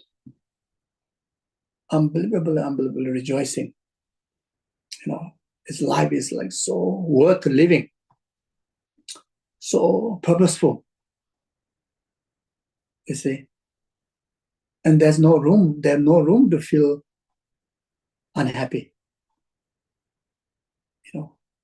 There's no room, and whatever inconvenience that's in the samsara that occurs to us, comparing to the meaning that you have, those become very small. Those inconvenience comes in our way become very tiny, and gradually the way how we train our mind like that, in the heart of rejoicing, then you will find no meaning in giving any focus on those unhelpful thoughts comes in your way. You're so forgiving. You will be so forgiving, so understanding to yourself. If you make some mistakes, you say, don't focus on that, isn't it? You're still a sentient being. You're already doing so great. You're following Buddha, Bodhisattvas, and your Guru's advice in your very best. 24 hours. You go to bed also, you go to bed following the teachings of the Buddha, Bodhisattvas, and the Guru. And some more altruistically, with altruistic intention. And if you do this mistake, how can you freak out? You pay so much attention. And you are so easy to purify that mistakes. So easy to forgive that mistakes. So easy. This is like so wonderful way to take good care of yourself, isn't it? Because sometimes, we have so much habituation of delusion also. Sometimes, unnecessarily anger arises, attachment arises. But then sometimes our attention caught up with those limitations, isn't it? Now here we can help ourselves. I say, wait, don't focus on this limitation. Yes, you have this limitation. You should forgive it. You have so amazing, purposeful life. Why you spend time thinking about the anger that you have just generated a few moments ago? Let it purify. Let go, like that, isn't it? It's so wonderful. The rejoicing is so wonderful. You see. Yeah, so powerful way to accumulate merit like that. Okay, then now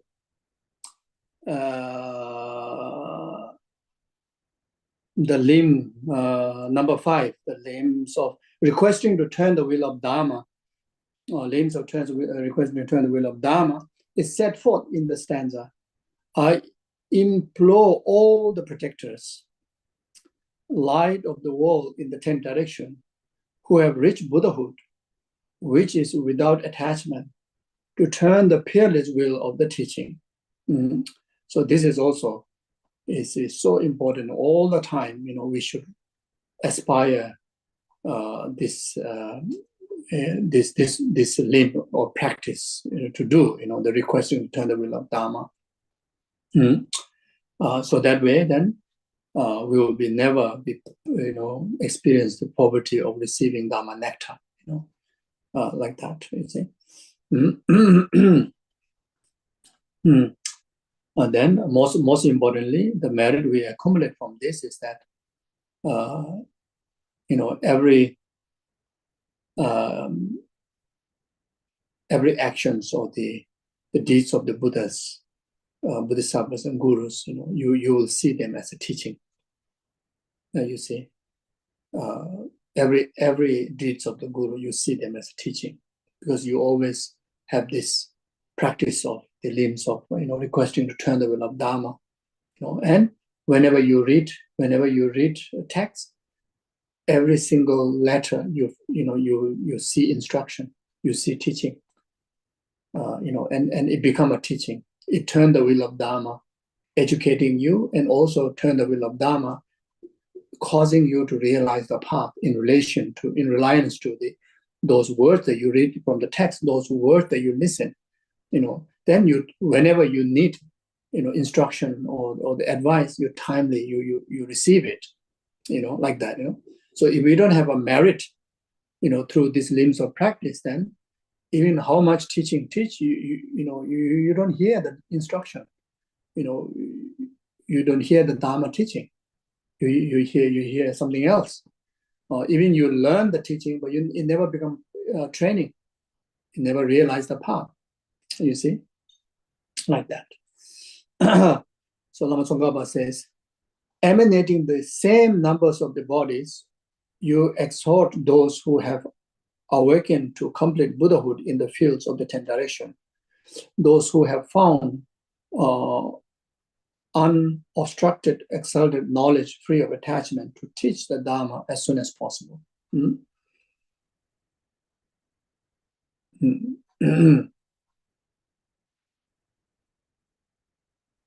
So, sometimes just to expand or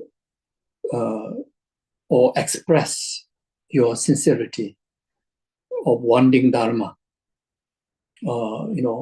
and wholeheartedly, not only voice up to requesting the teaching, but you also visualize like manifesting yourself in numberless forms, numberless times of yourself, multiplied.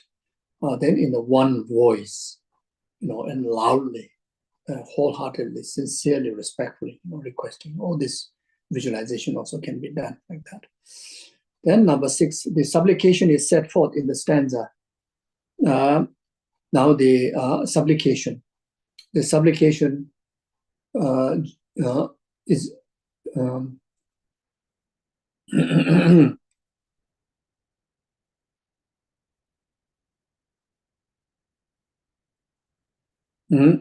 so not to pass into nirvana.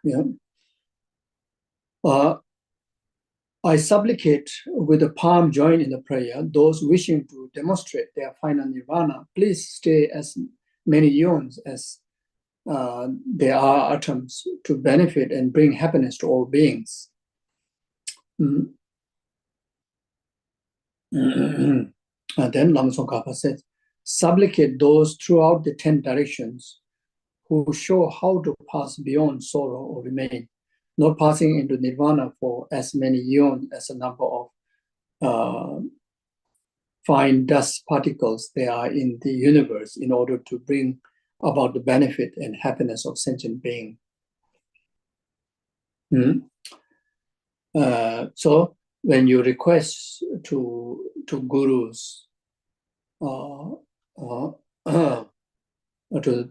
not to pass into parinirvana, then you do that in the many different forms of practice, like offering long life puja, offering mandala offering to request, then fulfilling the guru's wishes. There are many ways, in the most of all, keeping pure samaya in relation to guru, then practicing the guru's instructions, guru's advice. Then guru will live with us for a long time. So even in case guru sees the necessary of showing the teachings of impermanence and death to the disciple, then the manifestations of the guru will manifest swiftly, to continue to enjoy the Dharma, and it's also like that. Like this, yeah. Then you can also dedicate long life retreats, like Amitayu retreats, Namjama retreats, Vaitara retreats, or daily recitations of Vaitara practice, in the name of the Guru, to fulfill the limbs of the supplication like that. Then we do that also to the Buddhas and Bodhisattvas, the deities, and the Dharma protectors. Always their blessings, be close to us, always be with us, and those are very much conducted, through reciting the names of the deities, names of the Buddhas, reciting supplications of the deities, supplications of the Buddhas, doing sadhanas of the deities, the prayers of the Buddhas, aspirational prayers of the Buddhas. These are the way to do to fulfill these limbs of practice. Now the seven, the last limb is the limbs of dedication is set forth in the stanza. Whatever little merit I've accumulated by prostrating, offering, confessing, rejoicing, requesting, and supplicating, I dedicate it all to enlightenment. Lama Tsongkhapa says, all the roots of the virtues represented by the previous six limbs are met the common property of all sentient beings and never comes to end, since they have been dedicated with a strong aspiration as cause of complete enlightenment. If you thus develop the understanding of the meaning of those words and slowly do as was taught without allowing your mind to wander, you will gather immeasurable heaps of merits. 5 of these limbs, prostrating, offering, requesting, supplicating, and rejoicing, belong to the collections of accumulation. Accumulations of merits of method, merit, wisdom. Confessing purifies the obstruction. The limbs of confession is for purification. One aspect of rejoicing, the cultivation of joy in one's own virtue, multiplies the virtue. The rejoicing has the elements of multiplying the virtue. By means of dedicating, the virtues of collecting, purifying, and multiplying, however small, are multiplied manifoldly, and what would normally comes to the end after the producing temporary effect is made inexhaustible. In brief, there are the 3: accumulating, purifying, multiplying, and making inexhaustible. So dedication is one of the most important, as equally important as the motivation. So the dedication, the purpose of dedication, fulfill the 3 purposes. One is by dedicating, it accumulates merits. Whatever way you dedicate, if you dedicate altruistically, you dedicate the one of the most extensive merits, like that. Then by dedicating, it also purifies the obstacles, like such as anger. So if you dedicate in bodhicitta, if you dedicate in emptiness, then if anger arises or negative emotion arises, all the merit you accumulated that which you have dedicated will not destroy, will forever remain there. And not only that, by dedicating in altruism, like bodhicitta, multiplies in the sense, since the altruistic dedication is in the concern the well-being of numberless sentient beings, that your merit will be numberless, as equal as the number of sentient beings. Then it also multiplied in the great length.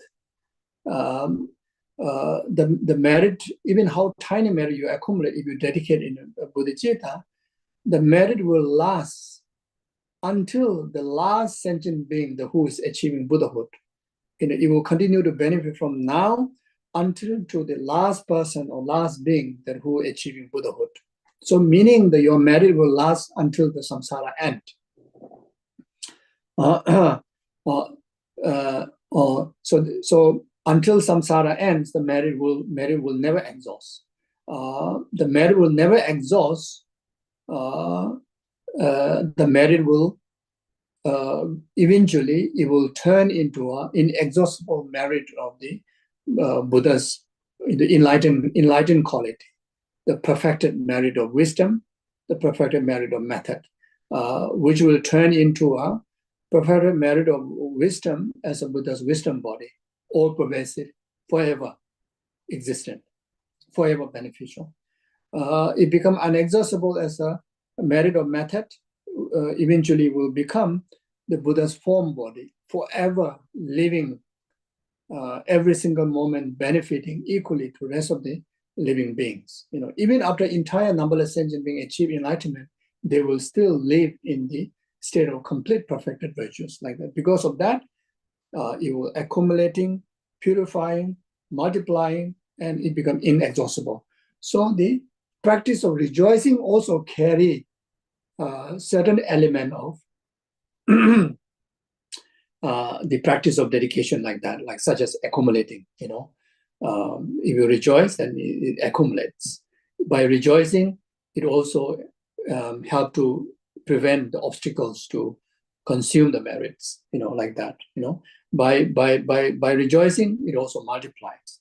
By rejoicing, if you rejoice in the merits of the Buddhas, Bodhisattvas, if you continue to rejoice even in your own merit, it will eventually become the perfected merit of enlightenment like that. That's why it becomes inexhaustible like that. Okay, now number 6. Okay, the 7 limbs is done.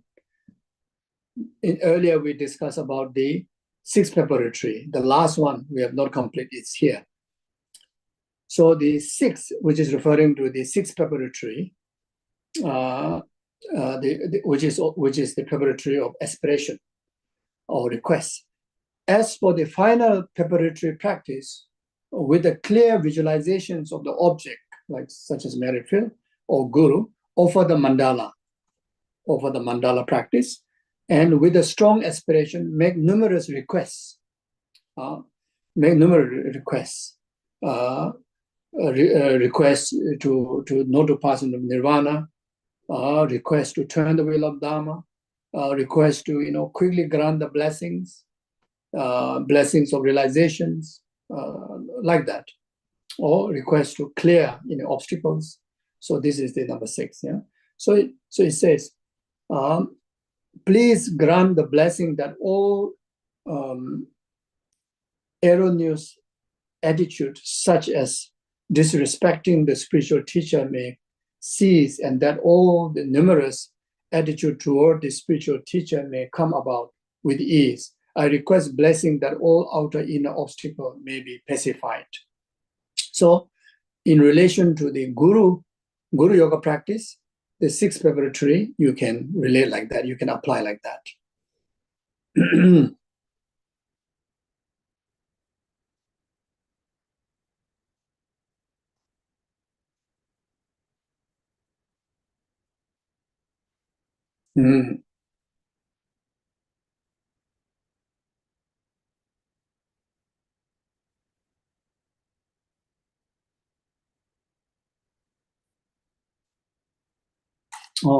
Then you can also find this particular text I'm going to read in the FPMD prayer book.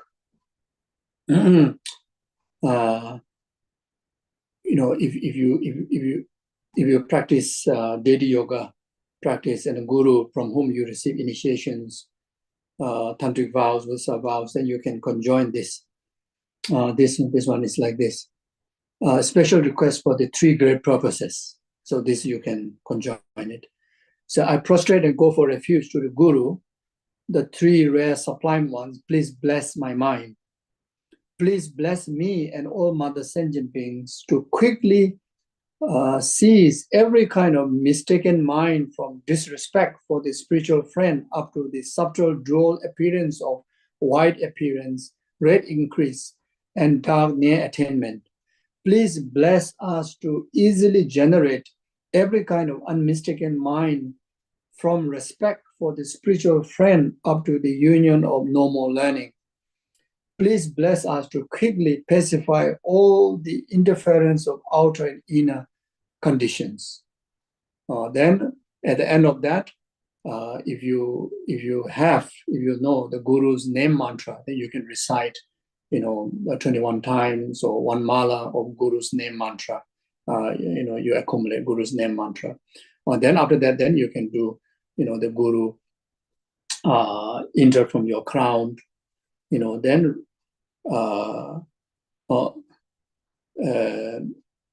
that guru through whom you visualize as in front of you, then dissolve into light, then come onto your crown, or if you're visualizing guru on top of your crown, then dissolve into light, and then the light just naturally falls in through the central channel. Then your heart here, the heart chakra, very much like open like 8-petal lotus. Even though our normal heart is this side, there's nothing physically that you see like in the center of the two chests, but the central chakra is there. So central chakra very much like visualize in the form of like a heart like this, then that open into become like 8-petal lotus like that. So then in the center of that, then there's a sun disk, moon disk.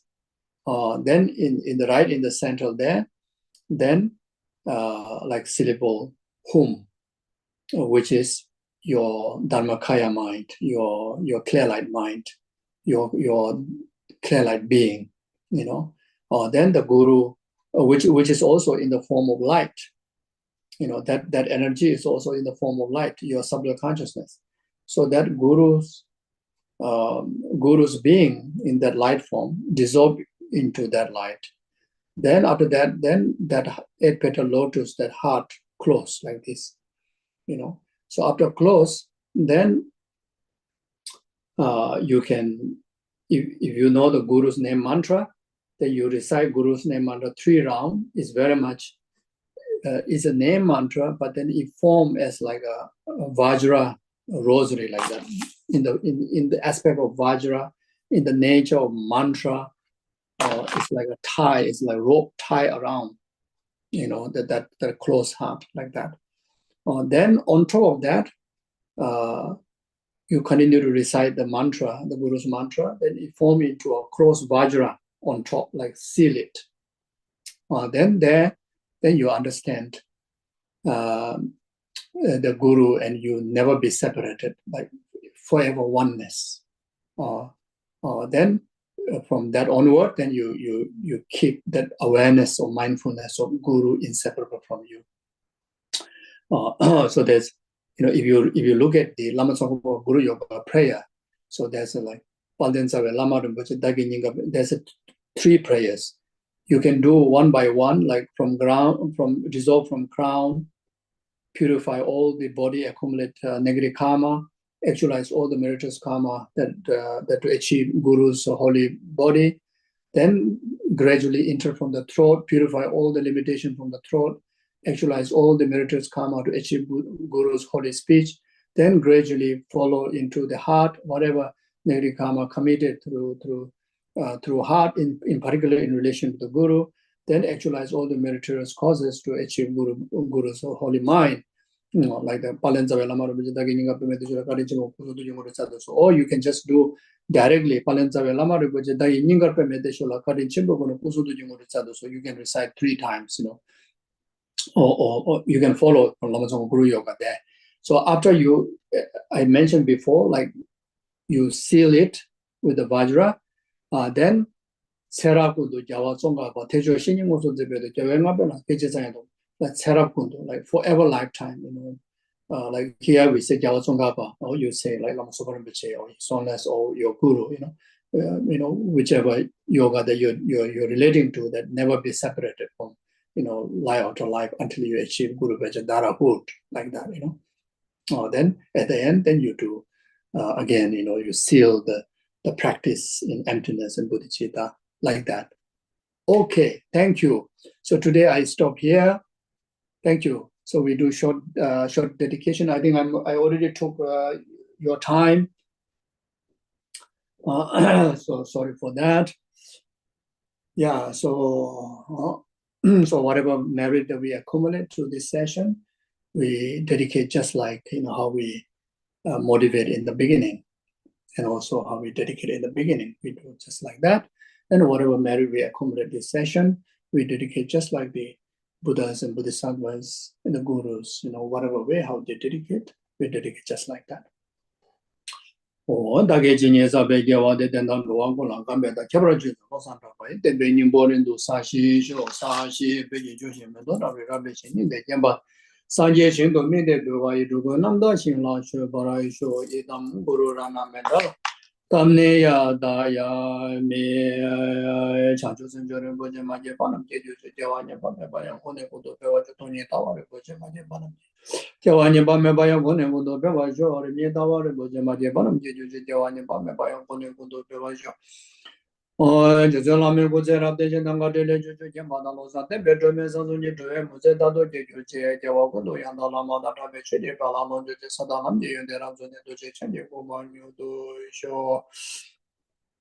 每当做那3年把今年把牛东那来他就是专门那毛流把大多就外面把前边把我这个天把他工作上报的样的信息的到过去就是到了的叫我的到他们这了就说这边叫我他们觉得我可能就懂我把的那些这边找我的文件上报就这了都我也别当做完那个危险的我把它就承接了我工上报决心准备到西修。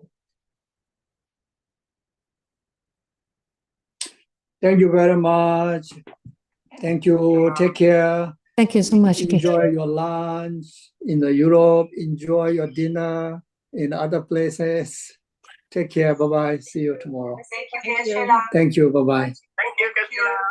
Thank you. Thank you, Keshila. Thank you so Thank much. you. Recording stopped. Thank you, Keshila.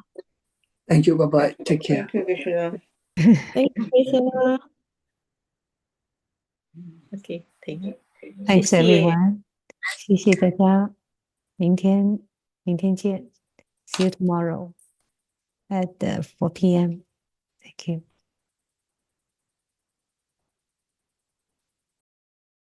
How wonderful. I think we see Ping some mother here. So wonderful. 明天见。中文同学们，这个